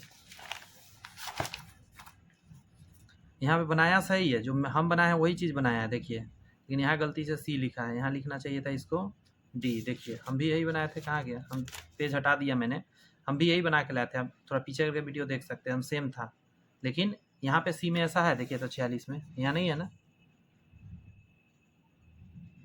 यहाँ k+1 होता है, यहाँ भी k+1 होता है, गलत है। आगे आइए, बिंदु इतना तथा इतना के बीच की दूरी, तो वही बतवा है, फिर से करना। तो 5 cos माइनस 0, कोई फायदा नहीं है, स्क्वायर कर देते हैं, प्लस 0 माइनस इतना तो -5 साइन का होल स्क्वायर, उसका लिख के कोई फायदा ही नहीं। 25 cos square plus 25 sine square, तो 25 कॉमन हो जाएगा और यहाँ हो जाएगा cos square plus sine square, ये तो 1 हो जाएगा, यहाँ से 5 बाहर निकल जाएगा। ऑप्शन नंबर आपका ए हो जाएगा आंसर। गणित में निरंतर प्रयुक्त होने वाले सामान्य अवधारणा, ध्यान रखिएगा, सामान्य अवधारणा सबसे इंपॉर्टेंट ये क्वेश्चन होता है लैंग्वेज बेस्ड। सामान्य अवधारणा क्या कहलाता है, तो आप आंसर कह देंगे अभिगृहित कहलाता है। सामान्य अवधारणा जो होता है, यूक्लिड के सामान्य अवधारणा को अभिगृहित कहा जाता है। अगला प्रश्न है आपके सामने, यूक्लिड के ग्रंथ द एलिमेंट्स में कुल कितने साध्य है, बहुत इंपॉर्टेंट है। द एलिमेंट्स के अंदर कितने साध्य है, तो आंसर आप देंगे 465 साध्य टोटल है उसके अंदर। कोण को बनाने वाली दोनों किरणें कहलाती है, कोण की भुजाएं कहलाएगा। 0 डिग्री 1, 0 डिग्री को क्या बोला जा सकता है, 0 डिग्री को इनमें से कुछ नहीं कहा जाता है। 0 डिग्री को कहा जाता है शून्य कोण। कुछ लोग को लगे न्यून कोण मार देते हैं, नहीं, न्यून कोण नहीं होता है, शून्य कोण कहते हैं। पूरक कोण के युग्म की कौन है, तो जो पूरक में होता है, एक तो पूरक एक संपूरक, जो 90 बना रहा होता है, ये 90 बना रहा था, ये आंसर हो गया। जोड़ के 90 बनना चाहिए, संपूरक में 180। ये दोनों लाइन पैरेलल है, ये पूछ रहा है, अगर हम एक पैरेलल लाइन ऐसे ड्रॉ कर दें इन दोनों के, तो यहाँ 120, तो यहाँ पे हो जाएगा आपका 60, यहाँ 140, तो यहाँ हो जाएगा 40। अगर ये 40 है 60, तो ये कितना 80, ये 120, तो बच्चा भी कहेगा कि ये 60 होगा। अगर ये 60 तो ये 120। पूछा था x+y, तो x+y इसी देख के 180 कह देंगे, क्योंकि पैरेलल है तो 180 ही होगा, बिना बनाए हुए, उतना बनाना भी नहीं पड़ता।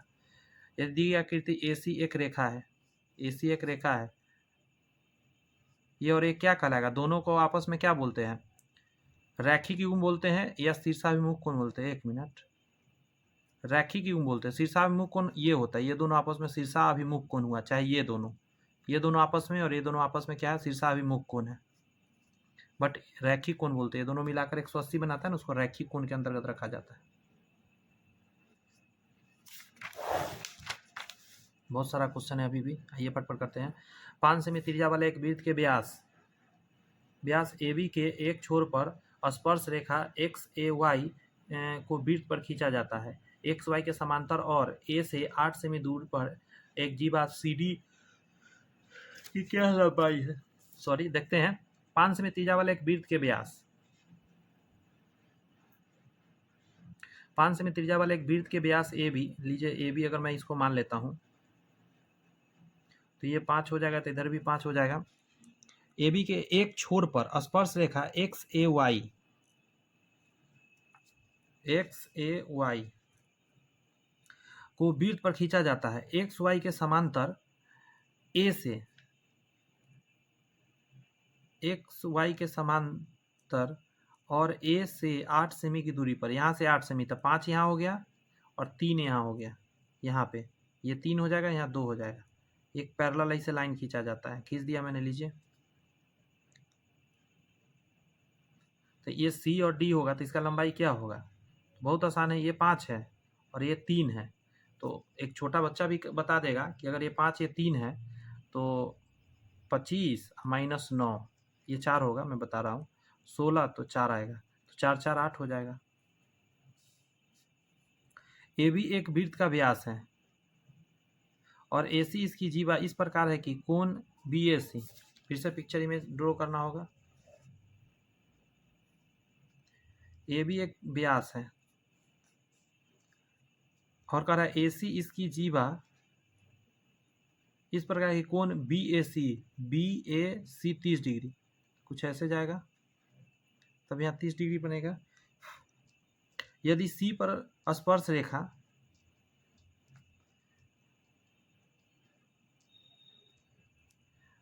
रेखा ए बी के बढ़ाए भाग और डी पे मिल गया, तो अच्छा, अगर ये बढ़ाए हुए भाग पर डी पर अगर हम वो करते हैं, मिल गया, तो चूंकि ये तो 90 डिग्री होगा, अगर ये 30 डिग्री है 90 डिग्री, तो ये 60 डिग्री। ओके, ठीक है।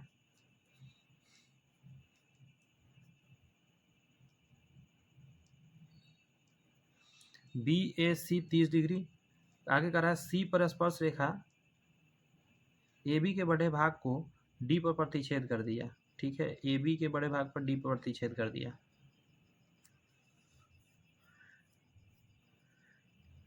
इसमें कोई बड़ा मतलब वो तो दिख नहीं रहा है। ये 90 डिग्री बनता है, ये 30 डिग्री है, तो लाजमी है 60 होगा। तो इसमें बराबर क्या है? ए बी बराबर बी डी। अच्छा, यहाँ पूछ रहा है ए बी बराबर बी डी।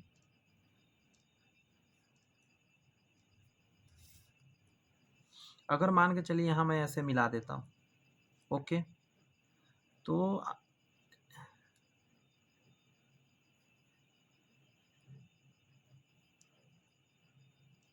अगर ये मिलाएंगे तो इसके बीच में 30 डिग्री का कोण बनेगा। ये 30, ये 60, तो ये 90 डिग्री हो जाएगा। नहीं, रुक जाइए, एक मिनट।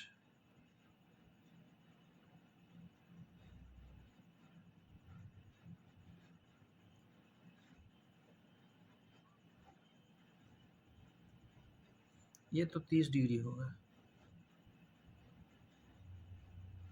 ये अर्धवृत्त का कोण है, तो ये 90 होगा।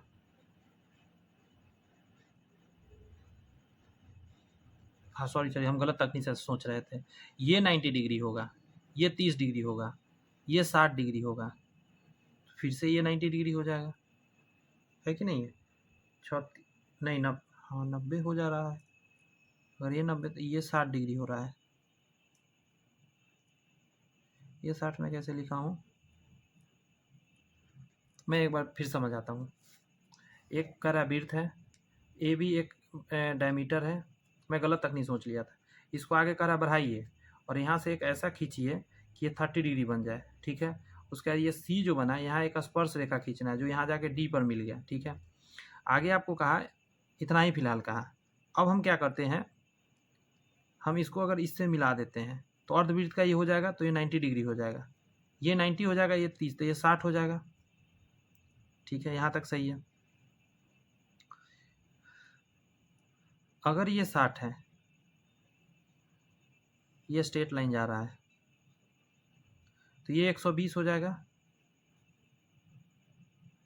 अच्छा, यहाँ पे ये स्पर्श रेखा है और इसी बिंदु से ये बना हुआ है, ये 30 तो जानते हैं, ये भी 30 होगा, ये 30 120 तो 150, तो ये कितना हो जाएगा? ये 30 डिग्री हो जाएगा। ये 30 ये 30, तो ये डंडा इसके बराबर हो जाएगा, यानी सी बी बराबर बी डी। कहीं पे है सी बी बराबर बी डी, ये सी नंबर आंसर होगा 58 का। सोचना था इसमें क्वेश्चन, समझे, मिस्टेक कर रहे थे। 28 सेमी त्रिज्या और केंद्रीय कोण 45 वाले एक वृत्त के त्रिज्या खंड का क्षेत्रफल क्या है? बहुत आसान है, ये त्रिज्या खंड होता है, ये 28 है और ये कितना है 45, क्षेत्रफल है तो पाई आर स्क्वायर गुने थीटा बटा 360, पाई के जगह पर 22/7, आर के जगह पर 28 गुना 28 और 45 बटा 360, 8 बार में कटेगा, क्योंकि 90 रहता तो 4 बार में कटता, तो 45 है तो 8 बार में कटेगा, 8 है तो 2 गो 4 है तो 7 बार में और 7 बार में काटेगा, 7 चौक 28, 7 चौक 28। 1 मिनट, 4 दूनी 8 और 7 चौक 28 और ये 2 से कटेगा 14 बार में, 7 से 7 गया, 14 से 23 में गुना करना होगा, 22 में गुना करना होगा, तो 14 दूनी 28 हासिल 2 और 14 दूनी 28 29 30, 308 आएगा, जो कि ऑप्शन नंबर ए में है। अगला प्रश्न है कि किसी दिए गए ए बी सी के समरूप त्रिभुज की रचना करने के लिए, बता देता हूँ बना ही के पिक्चर, ए बी सी ये मान के चलिए, और कह रहा है करने के लिए भुजाएं ए बी सी संगत भुजाओं का 8/5 है, एक किरण जो है किरण बी एक्स इस प्रकार खींचा जाता है कि ये न्यून कोण बने, ये न्यून कोण बनता है, ठीक है। एक्स जो है यहाँ बी सी के संदर्भ में ए के विपरीत दिशा में है, ठीक है, नीचे रहता है। किरण बी एक्स पर समान दूरी, बी एक्स पर कर रहा है समान दूरी स्थित होने वाले बिंदुओं का न्यूनतम संख्या कितना कम से कम लेना पड़ेगा, यहाँ पे 8/5 है। ऐसा जब भी क्वेश्चन रहता है तो इस पर कितना लाइन आप लेंगे, क्योंकि अभी जो ये 5 होगा, अगला जो बनेगा वो 3 ज़्यादा बनेगा। 8/5 का मतलब समझ रहे हैं, अभी जितना होगा उससे 3 पॉइंट आगे तक जाना है आपको, तो कम से कम कितना पॉइंट लेना पड़ेगा, ये एक सवाल है। तो कम से कम 8 बिंदु लेना पड़ेगा, 1 2 3 4 5 6 7 और 8 लेना पड़ेगा। 8 लेने से क्या बेनिफिट होगा, 5 को 1 2 3 4 5 को इससे मिलाएंगे और इतना एंगल इस पर क्रिएट करके इसे खींचेंगे ना, तो 3 पॉइंट आगे ही अपने आप बढ़ जाएगा, और फिर यहाँ से ऐसे खींचेंगे तो एक ट्रायंगल ऐसे बनेगा जो बड़ा सा होगा, ये 5 तो ये 8 होगा, तो कम से कम 8 लेना पड़ेगा। ऐसे 8 5 13 से भी बन जाएगा, मिनिमम पूछा था तो 8 लेना पड़ेगा। कह रहा है एक चतुर्भुज के 3 कोण इतना है तो चौथा कोण, तो सभी का जोड़ कितना होता है 360, 1 90 इसमें से घटा दे 270, ये वाला 90 घटा दिया, 75 पर तो 150 घटा दीजिए, 20 यहाँ जाएगा 120, आपका आंसर हो जाएगा। एक सम चतुर्भुज के D1 D2 दिया है तो उसका क्षेत्रफल कितना होता है, 1/2 D1 इंटू dt होता है, आधा कर दिया 8, 12 8 96, फॉर्मूला बोल दिया, सुन लिया ना, 1/2 D1 इंटू D2 होता है। अगला कह रहा है आपका ये पिक्चर में कि AT बताइए आप, AT का लंबाई, अगर हम इसको ऐसे मिला देते हैं यहाँ पे, ठीक है, ये 4 है, यह स्पर्श रेखा है, सेंटर से मिला, ये 90 डिग्री बनेगा यहाँ पे, तो ये 60 डिग्री बनेगा इसके बीच में, OT 4 कह दिया है।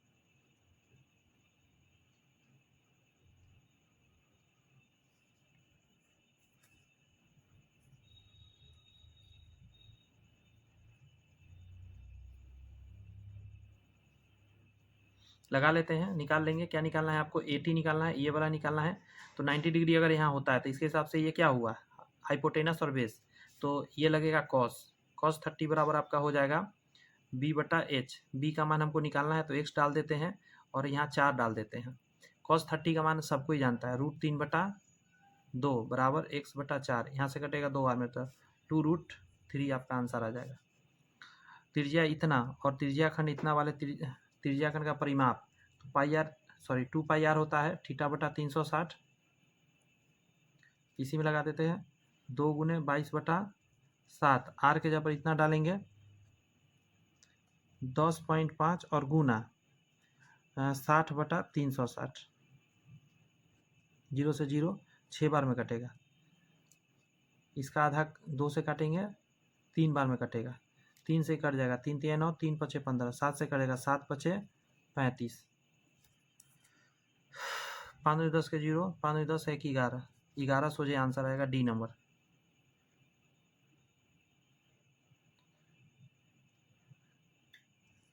क्या कर दिया?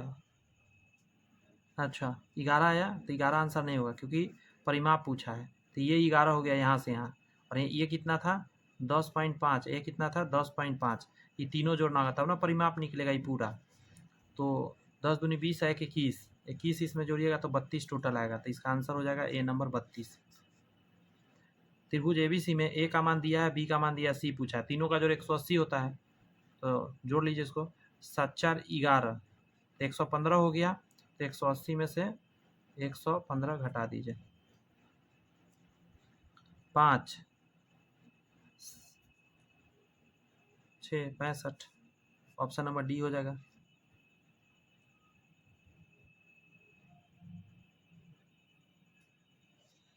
किसी त्रिभुज नीचे सॉरी नहीं दिख रहा है, कह रहा है किसी त्रिभुज के एक कोण की माप 70 हो तो शेष दोनों कोणों की मापों का योगफल कितना होगा? तो 180 में से 110 हो जाएगा, टोटल 180 होता है इसीलिए।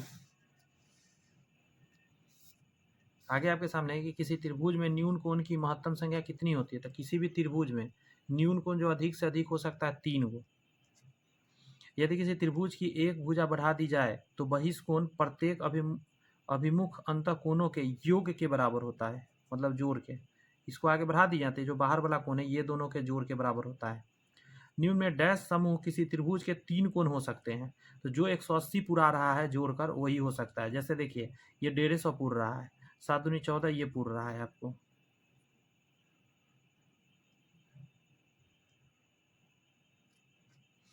अगला क्वेश्चन में कह दिया आपको कि दो समबाहु त्रिभुज के क्षेत्रफलों का अनुपात इतना है, तो उसकी संगत भुजाओं का अनुपात क्या? रूट लगा दीजिए, 3:2 आ जाएगा आंसर। 5 सेमी त्रिज्या वाले एक वृत्त के किसी बिंदु P पर स्पर्श रेखा है, देखिए 5 सेमी त्रिज्या वाले वृत्त के किसी बिंदु P पर की स्पर्श रेखा PQ, यहाँ P है, यहाँ 90 डिग्री होगा, ये 5 होगा, और यहाँ Q है PQ। वृत्त के केंद्र O से गुजरने वाली रेखा Q पर काटता है, ठीक है, ताकि OQ ये है आपका 12, ये 90 डिग्री है, ये 12 है, ये अति में 5 है। अगर ये 12 होता तो ये 13 होता, बट फिलहाल रूट में जाएगा, रूट में 119 आएगा, ये निकालिएगा। तो 12 का स्क्वायर माइनस 5 का स्क्वायर करना होगा। कह रहा है यदि किसी चतुर्भुज के दो सम्मुख कोणों की माप इतना और इतना है तो चतुर्भुज एक कैसा है? उसको चक्रीय चतुर्भुज बोलते हैं। देखिए सम्मुख कोण का जोड़ अगर 180 पुरता है ना तो चक्रीय चतुर्भुज होता है। इसका मतलब है कि वो वृत्त के ऐसे उसका चारों कोना एक वृत्त के अति पे है, क्या बोल रहा है, वृत्त के परिधि पर है। 1 सेमी कितने मिलीमीटर के बराबर है? 1 सेंटीमीटर में कितना मिलीमीटर होता है बताइए जरा। जी हाँ 10 मिलीमीटर होता है।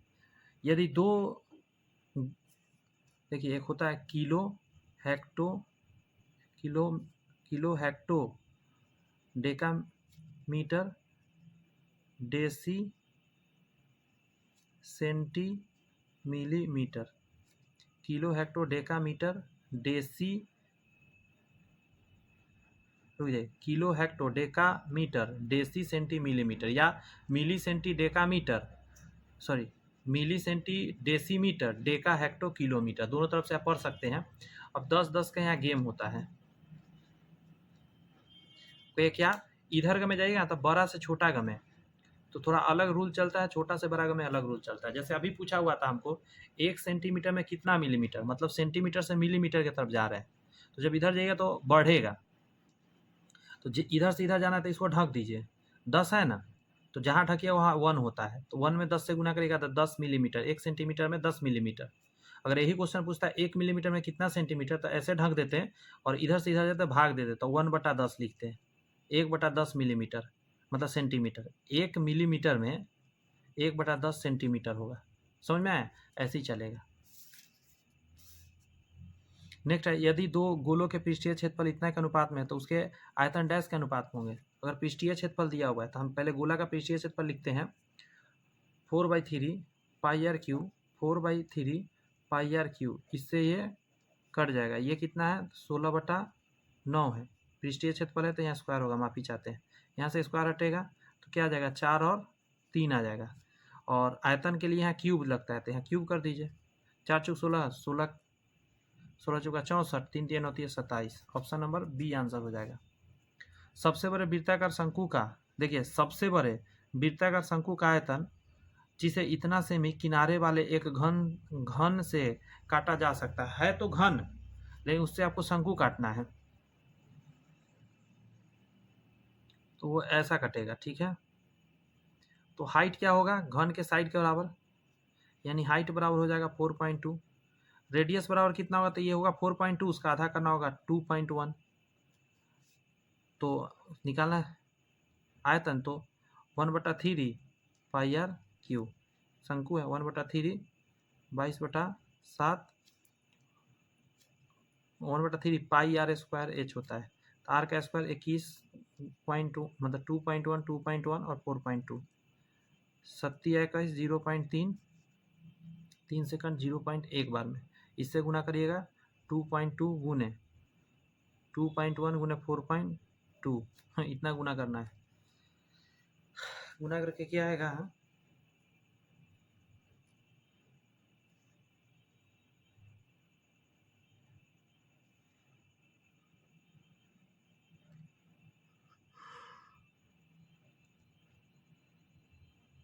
करे गुना। सबसे पहले इसमें से 2 हटा लेते हैं तो 1.1 बचेगा और 2 से इसमें गुना करते हैं, 21 दूनी 42, ठीक है। अब हमको 42 का स्क्वायर जानना है तो 42 का स्क्वायर कैसे जानिए, तो आपको ये देखना है कितना कम है। ये 50 से 8 कम है तो 8 8 64 कर दीजिए, 2 अंक में है तो कोई दिक्कत नहीं है। अब 25 में 8 कम कर दीजिए तो 17।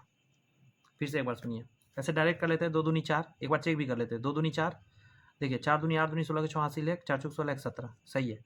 अब 2 अंक पर दशमलव देंगे।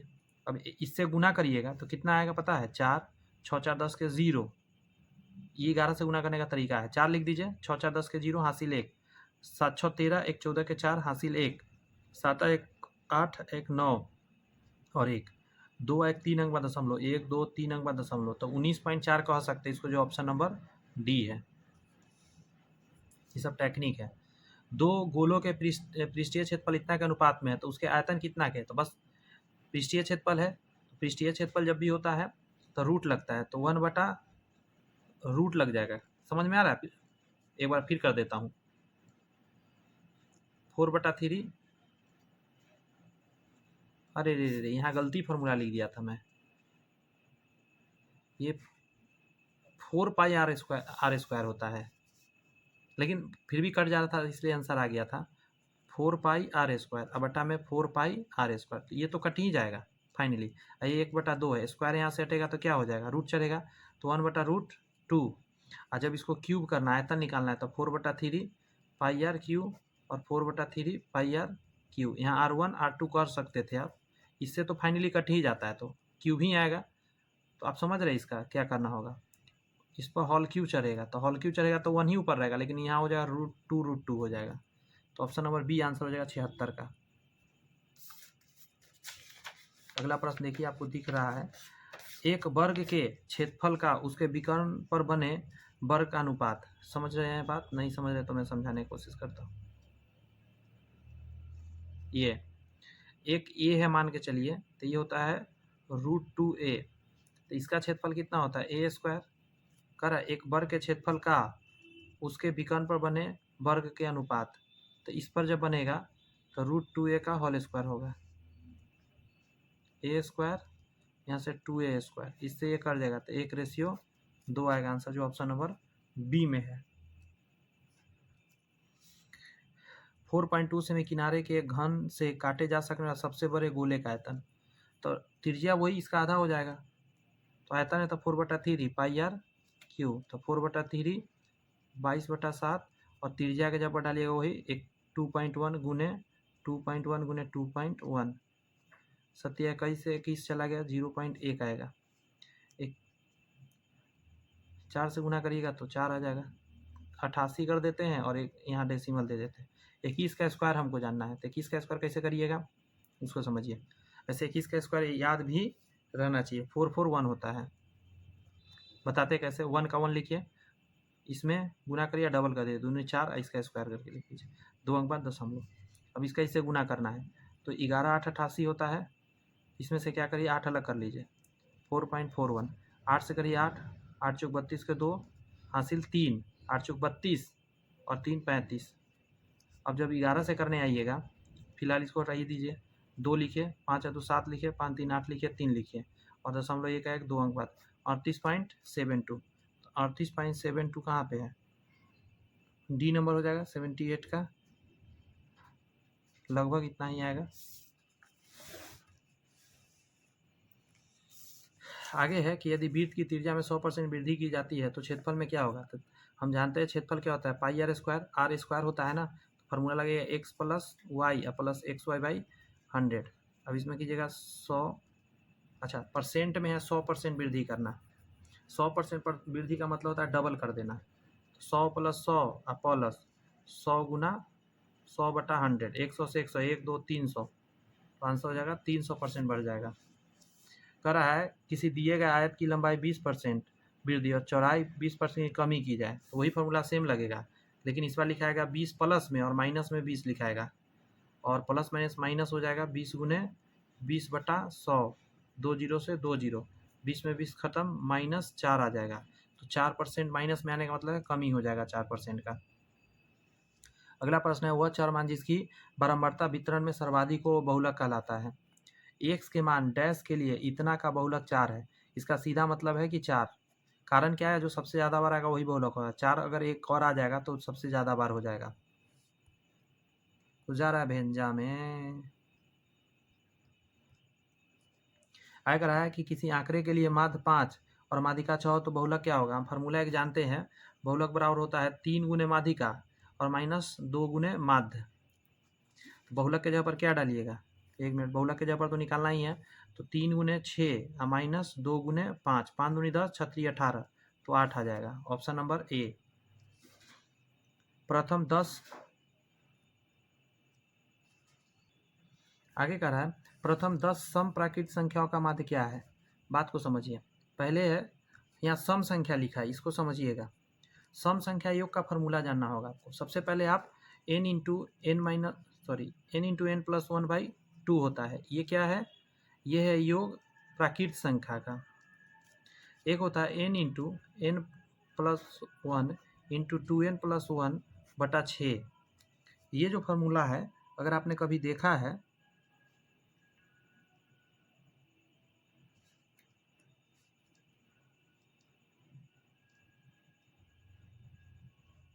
नहीं तो वर्गों का योग हो गया, ये प्राकृत संख्या का योग, ये वर्गों का योग हो गया।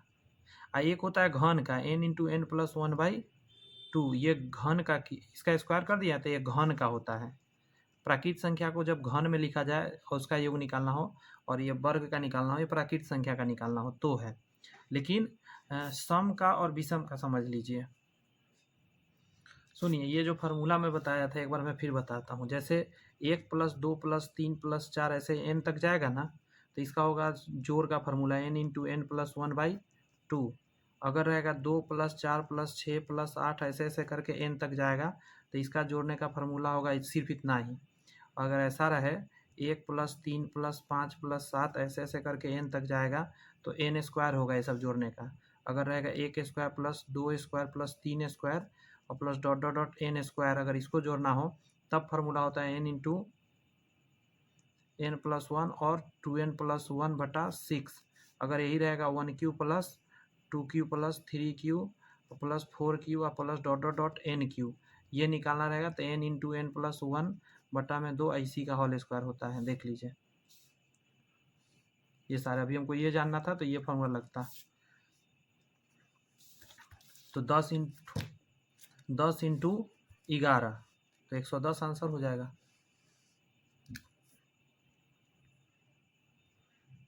अगला है कि यदि वितरण का माध्य 6 है तो निम्न सारणी का अज्ञात बारंबारता बताइए।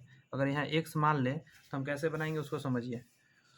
सबसे पहले इन दोनों को जोड़िए, 2 से भाग, 2 आएगा, यहाँ 3 है, इसको जोड़ के 2 से भाग तो 4 आएगा, यहाँ 2 है, यहाँ 6 आएगा, यहाँ 1 है, यहाँ 8 आएगा, यहाँ x है।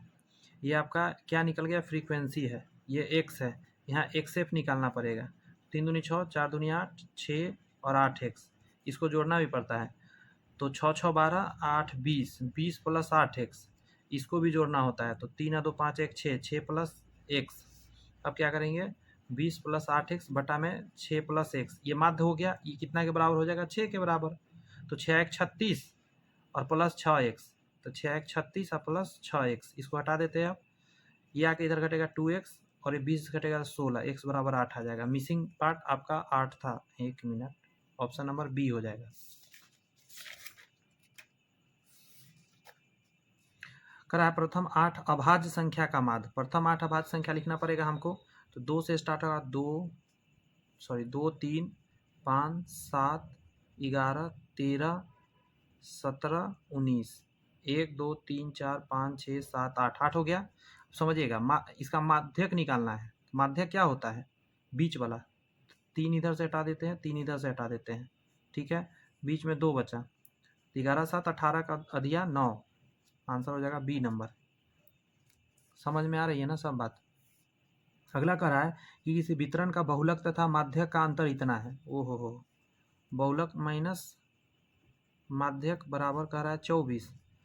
आपसे पूछ दिया माध्यक तथा माध्य का अंतर बताइए कितना आएगा। हम एक फार्मूला जानते हैं, बहुलक बराबर 3 गुने माध्यक और माइनस 2 गुने माध्य। इसमें यहाँ से वैल्यू डाल देते हैं। चूँकि हमको किसका जानना है, माध्यक और माध्य जानना है, तो बहुलक का तो जरूरत है नहीं, तो बहुलक हम हटा ही देते हैं। तो हम क्या करते हैं, बहुलक का वैल्यू निकालते हैं। तो ये उधर चला जाएगा, प्लस में इधर आ जाएगा माध्यक, तो बहुलक के जगह पर डाल देते हैं 24 प्लस माध्यक बराबर 3 माध्यक और माइनस 2 माध्य। देखिएगा अब ये माध्यक जाके यहाँ घटेगा तो 2 माध्यक हो जाएगा, और 2 यहाँ भी 2 यहाँ भी, तो 2 यहाँ से कॉमन लेके अगर यहाँ पे हम काट दे तो 12 आ जाएगा। 12 बराबर माध्यक और माइनस माध्य। हमको निकालना क्या था, माध्यक और माध्य का अंतर, तो आ गया 12। सॉल्व भी जल्दी करने का एक टेक्निक लगना चाहिए, जो कि मैं लगा के आपको दिखाया अभी। कर निम्नलिखित वितरण में माध्यक वर्ग की उच्च सीमा, माध्यक वर्ग की उच्च सीमा तथा बहुलक वर्ग की निम्न सीमा का अंतर। तो आपको सबसे पहले एक बार मैं ऐसे लिख के दिखाता हूँ। 100 से 110, 110 से 120, यहाँ 8 था यहाँ 16 था, 120 से 140, सॉरी 130, ये है 10, 130 से 140, ये है 9, 140 से 150, ये है 7। अब हमको संचयी बराबरता जानना होगा। तो 8, 24, 34, 43 और 50, इसका भी योग 50 आएगा। अब सुनिएगा, हमको जाना है माध्यक वर्ग, तो 50/2 करना होगा। तो कितना आएगा, 25। क्या आएगा, 25। अब देखिए 25 कहाँ आएगा, 25 आपका आएगा इसके अंदर। तो माध्यक वर्ग का उच्च सीमा, तो इसमें 25 आया, तो इसका उच्च सीमा ये हो जाएगा, ठीक है। तो 130 लिख लेते हैं। बहुलक वर्ग, बहुलक वर्ग क्या होगा, इसमें सबसे बड़ा कौन है, सबसे बड़ा इसमें कौन है, 16, तो इसका निम्न सीमा 110, तो इसी का अंतर करना था, 20 आ जाएगा, जो ऑप्शन नंबर बी में है। समझ में कुछ आ रहा है जी, तरीका समझ में आ रहा है। चैनल सब्सक्राइब कर लीजिए ना ज़रा। अरे आप ही लोग ना साथ देंगे तो थोड़ा अपना चैनल बड़ा होगा। हमारा भी शौक है ना कि कुछ बड़े बड़े मतलब बहुत सारे बच्चों के पास हम पहुँच नहीं पा रहे हैं। धीरे धीरे बहुत स्लो एक आध सब्सक्राइबर मिल रहा है। थोड़ा रफ्तार धरता, आप लोग सब्सक्राइब करते, बहुत सारे लोग देखते हैं लेकिन सब्सक्राइब नहीं कर रहे हैं। वो इंतजार कर रहे हैं कि मास्टर सही में सामने पढ़ाता है या देख सुन के पढ़ाता है। अब वो जज कर रहे हैं, कोई नहीं, जज करिए, बट मैं कहूँगा सब्सक्राइब कर लीजिए। थोड़ा जल्दी जल्दी हम लोग आगे बढ़ते हैं। एकदम हर तरह का सेट आपके बीच ला कर रखूँगा। बहुत जल्दी मैं बिहार एसएससी का भी फिर शुरू करने वाला हूँ सेट। यदि किसी वितरण को बढ़ते क्रम में सजाने पर ये है और माध्यक 16 है, तो एक्स का मान बहुत आसान है। बढ़ते क्रम में है ना, तो इधर से 2 हटा दीजिए, इधर उधर बीच में जो बचा उसको जोड़ दीजिए, 2 से भाग दे दीजिए, तो एक्स और एक्स 2x और -2/2 बराबर में आ जाएगा 16। 2 से काटिए, 2 से सॉरी 2 से तो कटता नहीं, 2 से गुना हो जाता, 16 दूनी 32 हो जाता। तो 2x जाके घटेगा 30, 2x बराबर 30, तो x का बराबर 15 में कर दीजिए, ठीक। ऑप्शन नंबर ए में कर रहा है यदि इतना का माध्यक 6 है तो x/6 का मान क्या है। समझिए कैसे निकालेंगे। अगर इसका माध्यक 6 है तो हमको जानना होगा इसमें कि माध्य क्या होता है, बीच वाला होता है। तो ये सजा हुआ है क्या सही, इंक्रीजिंग या डिक्रीजिंग ऑर्डर में होना चाहिए। तो इंक्रीजिंग या डिक्रीजिंग ऑर्डर में ये है 2 3 4 5 6। तो माध्य क्या होगा, इधर से 2 हटा दीजिए, इधर से 2, तो x/4 जो हो जाएगा ये बराबर हो जाएगा आपका 6 के। तो x बराबर 24, पूछ रहा है x/6, तो 24/6 क्या आ जाएगा, 6 चौका 24, तो 4 आ जाएगा। ऑप्शन नंबर ए 90 का हो जाएगा। असेंडिंग या डिसेंडिंग कुछ में भी रहेगा तो काम आपका बन जाएगा। tan 9 अब ये कैसे बनेगा देखिए ज़रा। अगर हम इसको बदलते हैं तो ये आ जाएगा cot, एक मिनट,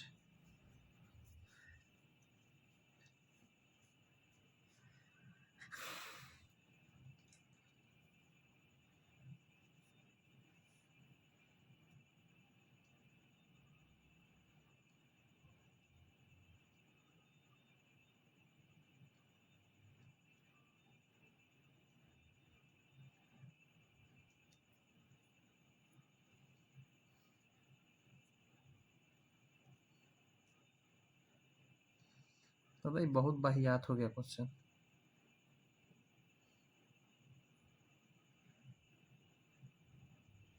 ये बहुत घुमाएगा क्वेश्चन।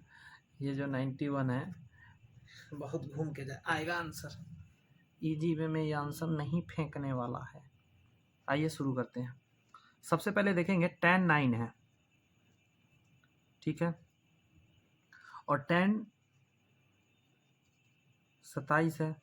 इसको हम क्या लिख सकते, 63 को इसको लिख सकते हैं हम cot 27, तो माइनस cot 27 हो जाएगा और प्लस cot 9 आ जाएगा।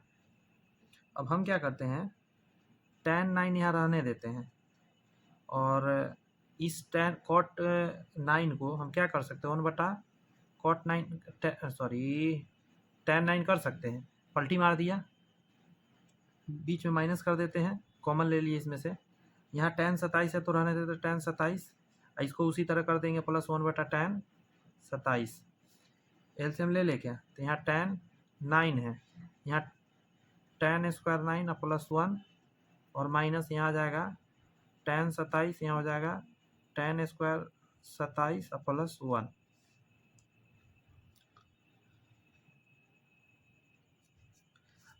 tan स्क्वायर 9 प्लस 1 क्या हो जाएगा पता है आपका, ये फार्मूला होता है sec स्क्वायर 9 नीचे tan 9 माइनस यहाँ आ जाएगा sec स्क्वायर 27 बटा के नीचे tan 27, नीचे स्क्वायर नहीं है ध्यान रखिएगा। पूरे को पलटी मारेंगे तो ये 1/cos स्क्वायर 9 हो जाएगा।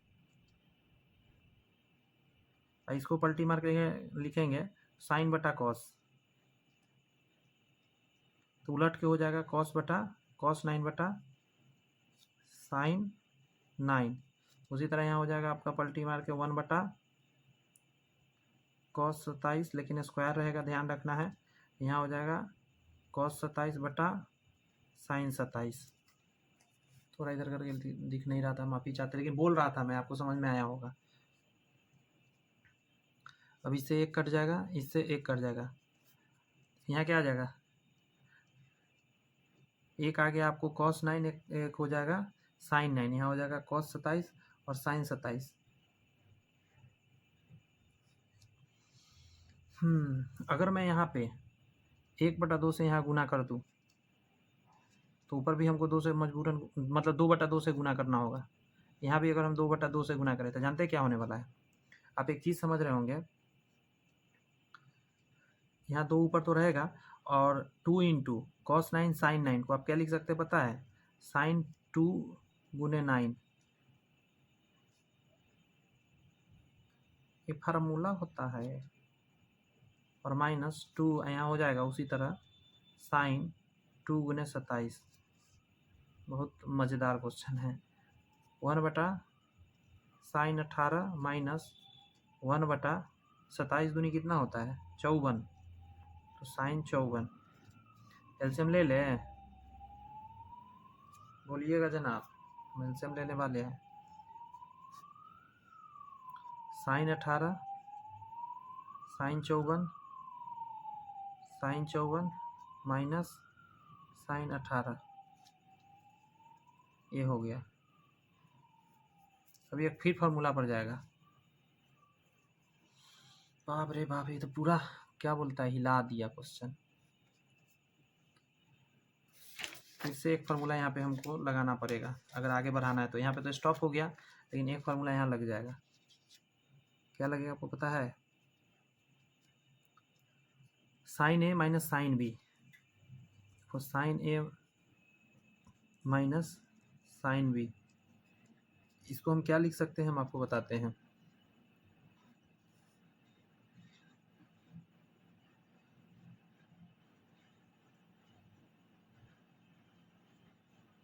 इसको छोड़िए, हम डायरेक्ट इसको क्या लिख सकते हैं, सो देखिए इस चीज़ को आप लिख सकते हैं, वही इसी का फार्मूला है, मैं फार्मूला ही लिख देता हूँ पहले, या लिखता हूँ आप समझ जाइएगा। 2 साइन ए प्लस बी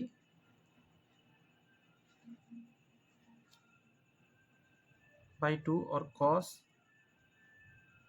यहाँ माइनस होगा, sine A minus b by 2 और cos a plus b by 2 बटा में जो है वो रहेगा साइन 18 इंटू साइन 54, 2 2 4 बाहर कर दीजिए। यहाँ दोनों को जोड़ना है तो साइन कितना हो जाएगा, घटाना है तो 36 आ जाएगा, और जोड़ने में 72, साइन 36 बटा 2, यहाँ आ जाएगा कॉस 72 बटा 2, नीचे हो जाएगा साइन 18 और साइन 54, 4 बाहर रहेगा, यहाँ से साइन 18 हो जाएगा, साइन 18 से साइन 18 कट गया, ये इंटू में आ चुका है ना। कॉस 36 आएगा, उसको बदलिएगा तो साइन 54 हो जाएगा, इससे ये कट जाएगा, तो फाइनली 4 आंसर आ जाएगा, ऑप्शन नंबर सी। 2 फार्मूला का यूज हुआ है, दोनों फार्मूला आप याद रखिएगा। एक बार फिर लिख के दिखा देता हूँ आपको। एक फार्मूला होता है 2 sine theta into cos theta, इसको लिख सकते हैं साइन 2 थीटा, ये फार्मूला है 2 sine theta into cos theta. Sine 2 theta का बराबर होता है, साइन 2 थीटा बराबर क्या होता है, 2 sine theta into cos theta. और सुनिए, एक फार्मूला मैंने अभी लगाया, साइन ए माइनस साइन बी बराबर 2 into sine A minus b by 2 into cos a plus b by 2। इस फार्मूला से बन जाएगा साइन ए माइनस साइन बी का फार्मूला है 2 sine a plus b by 2, और वही फार्मूला है, कुछ अलग नहीं है, इसी फार्मूला से निकला। देखिए साइन 2 थीटा के जगह पर क्या है, sine 2 sine theta into cos theta, sine ए माइनस साइन बी, फिर से 2 आ गया, साइन थीटा, इन दोनों का एक बार माइनस करके 2, एक बार प्लस करके 2, यहाँ पे sine square alpha plus sine alpha बराबर 1, cos square alpha plus cos, इतना का मान बताइए, का मान 9 होगा, का मान, अच्छा मान है लिखा, एक साथ होना चाहिए था, मान होगा। यहाँ से आप क्या कर सकते हैं, होल स्क्वायर इसका कर सकते हैं, नहीं तो यहाँ से साइन अल्फा निकाल सकते हैं। साइन अल्फा बराबर हो जाएगा 1 माइनस साइन स्क्वायर अल्फा, ये होता है साइन अल्फा बराबर क्या हो जाएगा, कॉस स्क्वायर अल्फा। तो अब यहाँ पे वैल्यू पुट नहीं कर सकते हैं, यहाँ हो जाएगा कॉस स्क्वायर अल्फा के जगह पर डालिएगा साइन, तो यहाँ पे डालिएगा, ये हो जाएगा sine square alpha plus sine alpha, इसका वैल्यू क्या है 1, इसका मान भी आ जाएगा 1, 92 का क्या आ जाएगा ए, मतलब सी नंबर आंसर हो जाएगा। ऐसा क्वेश्चन खूब आता है, बहुत आसान है। इसमें से इसको 3 के रूप में लिख लीजिए, जैसे 4 अलग कर दीजिए, 4 sine square theta plus 3 sine square theta plus 3 cos square theta बराबर 4। अब इन दोनों में कॉमन ले लीजिए, 4 sine square theta plus 3 common लीजिए तो ये दोनों 1 हो जाएगा, sine square plus cos square, तो 1 बराबर 4, 3 जाके घटेगा इधर तो 1 बचेगा, बटा में चला जाएगा तो साइन स्क्वायर थीटा बराबर 1 बटा 4, स्क्वायर हटेगा रूट लगेगा तो 1 बटा 2, थीटा का मान 30 डिग्री पूछा था। tan tan 30 डिग्री, तो tan 30 डिग्री 1/√2 होता है, सॉरी √3 होता है। ऑप्शन नंबर ए 1/√3। कह रहा है sin 4 प्लस cos 4 बराबर 1/2, तो साइन इंटू कॉस पूछ रहा है। अच्छा क्वेश्चन में ये जाएगा 94 नंबर क्वेश्चन। इसका ऐसा क्वेश्चन जब भी आता है इसको आप क्या कह सकते हैं पता है, साइन स्क्वायर का स्क्वायर प्लस कॉस स्क्वायर का स्क्वायर कह सकते हैं, बराबर में 1/2। अब आप क्या कीजिए, ये एक काम और कर सकते हैं, पूछिए क्या क्या कर सकते हैं। तो यहाँ पे हम दोनों तरफ +2 sine into cos, sine square into cos square 1/2 गुने 2 sine square into cos square डाल सकते हैं। इससे क्या हो जाएगा, sine square plus cos square का होल स्क्वायर बराबर 2 से 2 कट जाएगा, तो sine square into cos square आ जाएगा, 1 का स्क्वायर 1 आ जाएगा, sine square into cos square क्या आ जाएगा, +-1 आ जाएगा 94 का। लेकिन कुछ गड़बड़ कर दिया लगता है,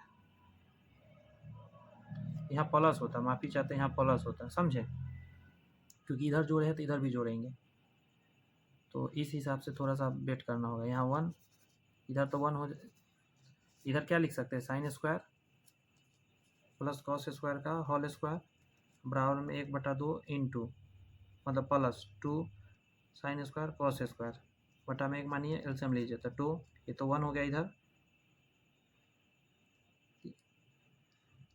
यहाँ हो जाएगा 1 + 4 साइन स्क्वायर कॉस स्क्वायर, 2 इधर आ जाएगा, यहाँ से 2 हटा देते, 1 आके घटेगा तो 1 बचेगा, ये 4 बटा में आ जाएगा साइन स्क्वायर कॉस स्क्वायर, तो इसको लिख सकते हैं साइन कॉस का होल स्क्वायर, स्क्वायर हटेगा इस पर रूट चलेगा तो 1/2 ±1/2, डी नंबर आंसर होगा इसका। ऐसा क्वेश्चन भी कई बार बताया हो कि आता है, √1 + साइन इन बटा 1 इसको रेशनलाइज करना होगा, तो ऊपर में हो जाएगा 1 + साइन का होल स्क्वायर और नीचे हो जाएगा 1 स्क्वायर मतलब साइन स्क्वायर, तो यहाँ से निकल के आएगा 1 + साइन और नीचे में आ जाएगा 1, ये कॉस स्क्वायर होगा तो कॉस निकल के आ जाएगा, तो इसके बटा में जाएगा तो सेक हो जाएगा और इसके बटा में जाएगा तो tan हो जाएगा, sec plus tan। Option number a answer हो जाता है। अब देखिए इस क्वेश्चन को कैसे बनाएंगे, अभी जस्ट मैंने एक बना के इस तरीका का दिखाया है आपको, इसके बराबर में क्या होगा, सेक स्क्वायर का यहाँ फार्मूला अगर आप जानते हैं तो आप तुरंत बना पाइएगा। जैसे देखिए अगर हम इसमें कॉमन ले लें, सेक स्क्वायर कॉमन ले लें तो सेक स्क्वायर -1 और सेक स्क्वायर -1 tan स्क्वायर होता है, sec square into tan square हो गया। अब आप क्या कीजिए, सेक स्क्वायर का फॉर्मूला डाल दीजिए, 1 + tan स्क्वायर होता है और इंटू tan स्क्वायर था, गुना कर दीजिए, tan स्क्वायर प्लस tan के power 4, tan square plus tan के power 4, tan square plus tan square plus tan के पावर 4, सी नंबर आंसर हो जाएगा।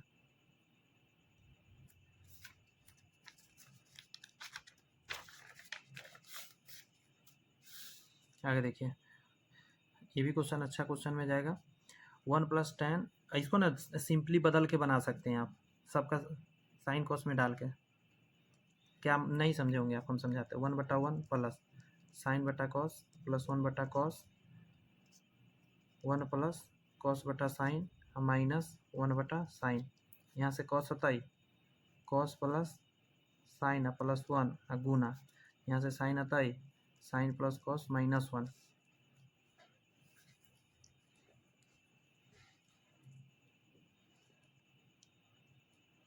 इन दोनों से आप क्या लिख सकते हैं, कॉस प्लस साइन का होल स्क्वायर -1 का स्क्वायर और नीचे में cos into sine, whole square तोड़िएगा तो cos square plus sine square plus 2 cos into sign -1 बटा के नीचे कॉस इंटू साइन, ये 1 हो जाएगा तो 1 से 1 चला गया, इससे ये चला गया, फाइनली बचा क्या 2। अगला है सेक प्लस tan, देखिए ये अच्छा क्वेश्चन है, सेक प्लस tan बराबर x, तो सेक माइनस tan बराबर हो जाएगा 1/x, क्योंकि फार्मूला होता है sec square minus tan square बराबर 1, तो इसको लिख सकते हैं sec plus tan into sec minus tan बराबर में 1, अगर यहाँ x हो जाएगा तखनी 1 का उल्टा 1 होना जाएगा, बस वही बात है, एक ही रहने दीजिए। 10 कट जाएगा तो 2 सेक बराबर हो जाएगा आपका 2 सेक, तो x प्लस 1/x सेक बराबर यहाँ हो जाएगा एक्स स्क्वायर प्लस 1/x, 2 आ जाएगा बटा के नीचे। ये मैं क्या कर रहा हूँ, इतना करने का ज़रूरत ही नहीं था इसमें, यहाँ निकालना कुछ और ही है ना। आपको दिया है सेक प्लस 10 बराबर x, सेक माइनस 10 निकालना है, सेक माइनस 10 तो 1/x हो जाएगा, जो मैंने ऑलरेडी आपको बता दिया। कुछ करना थोड़ा ही ना था 98 में। अब देखिए ऐसा क्वेश्चन बड़ा आसान होता है, इसके लिए एक इमेज बनाना पड़ता है ऐसे, और p/b 3 और 4 डाल दीजिए, ठीक है। तो 4 और 3 तो ये कितना हो जाएगा, 4 चौक 16, 3 3 और 25 के बाहर निकलेगा 5। अब देखिए 4 गुने p/h, p का मान 3, h का मान 5 माइनस b/p तो b/h ये हो जाएगा। नीचे उसी तरह 4 गुने 3/5 और प्लस 4/5। यहाँ 4 3 12 में से नीचे 5 आ जाएगा, 4 3 12 में से 4 गया, 8 4 12, नीचे में 5 आ जाएगा, 4 3 12, 12 4 16, 5 से 5 कट गया, 1/2। ऑप्शन नंबर सी आ जाएगा।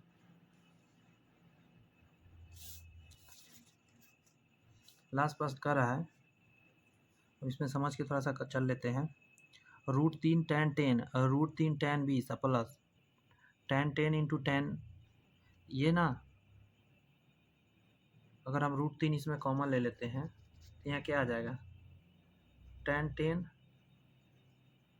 और प्लस tan 20 और प्लस tan 10 इंटू tan 20 है।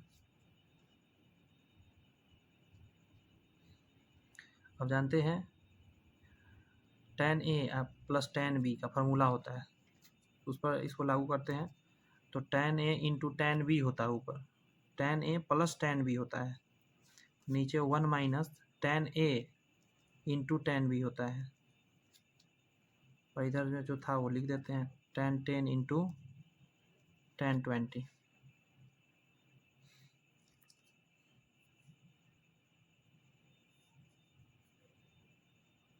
बढ़ते ही जा रहा है जो दोस्त।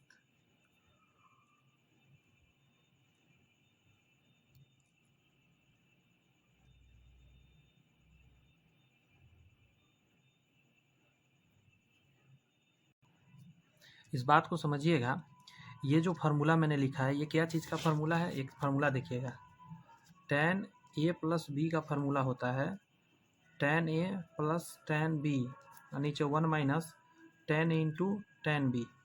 ये बात तो एक्स्ट्रा आ गया, tan a plus tan b, यहाँ tan a plus tan b है, तो हमने क्या दिमाग लगाया कि tan a tan b यहाँ पे है, अगर 1 माइनस tan 10 इंटू tan 20 लिख देते हैं तो इससे एक फार्मूला में ही क्रिएट हो जाएगा। अगर ये एक्स्ट्रा ने बात यहाँ लिखा है तो इस चीज़ से यहाँ गुना भी करना पड़ेगा इसी जगह पर, जो कि यहाँ जगह नहीं था, मैं ऊपर लिख रहा हूँ 1 माइनस tan 10 इंटू tan 20। अब ये चीज़ क्या हो जाएगा, √3 tan a प्लस b, तो इसको आप लिख सकते हैं tan 30 लिख सकते हैं, और यहाँ जो चीज़ है ये 1 माइनस tan 10 इंटू tan 20 ये रहेगा, और प्लस जो यहाँ था वो रहेगा tan 10 इंटू tan 20। अब ये 1/3 आएगा तो ये तो बात खत्म हो जाएगा। अब देखिए यही चीज़ प्लस में, यही चीज़ माइनस में कट गया, तो फाइनली आंसर क्या बचा, 1, ये वाला, तो आंसर नंबर सी आंसर हो जाएगा 100 का।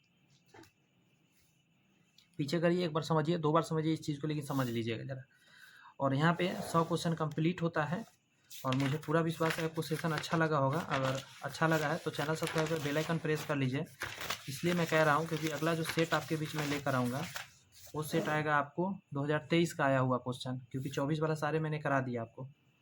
तो अभी मैं करा रहा था आपको कितना नंबर सेट, 16 नंबर। अगला जो सेट मैं लेके आऊँगा आपके लिए वो होगा सेट नंबर 15, ठीक है। ये है 5/9/2023 को सेकेंड शिफ्ट में जो आया था, स्टेट का एग्ज़ाम हुआ था, वो सारे क्वेश्चन मैं आपके बीच रखने वाला हूँ। कोई नहीं, मिलते हैं नेक्स्ट क्लास में। इसका फ्री ऑफ कॉस्ट PDF भी मिलता है, टेलीग्राम का लिंक डिस्क्रिप्शन में, वहाँ पे आप जाके ज्वाइन कर लीजिएगा। Bye bye, thank you.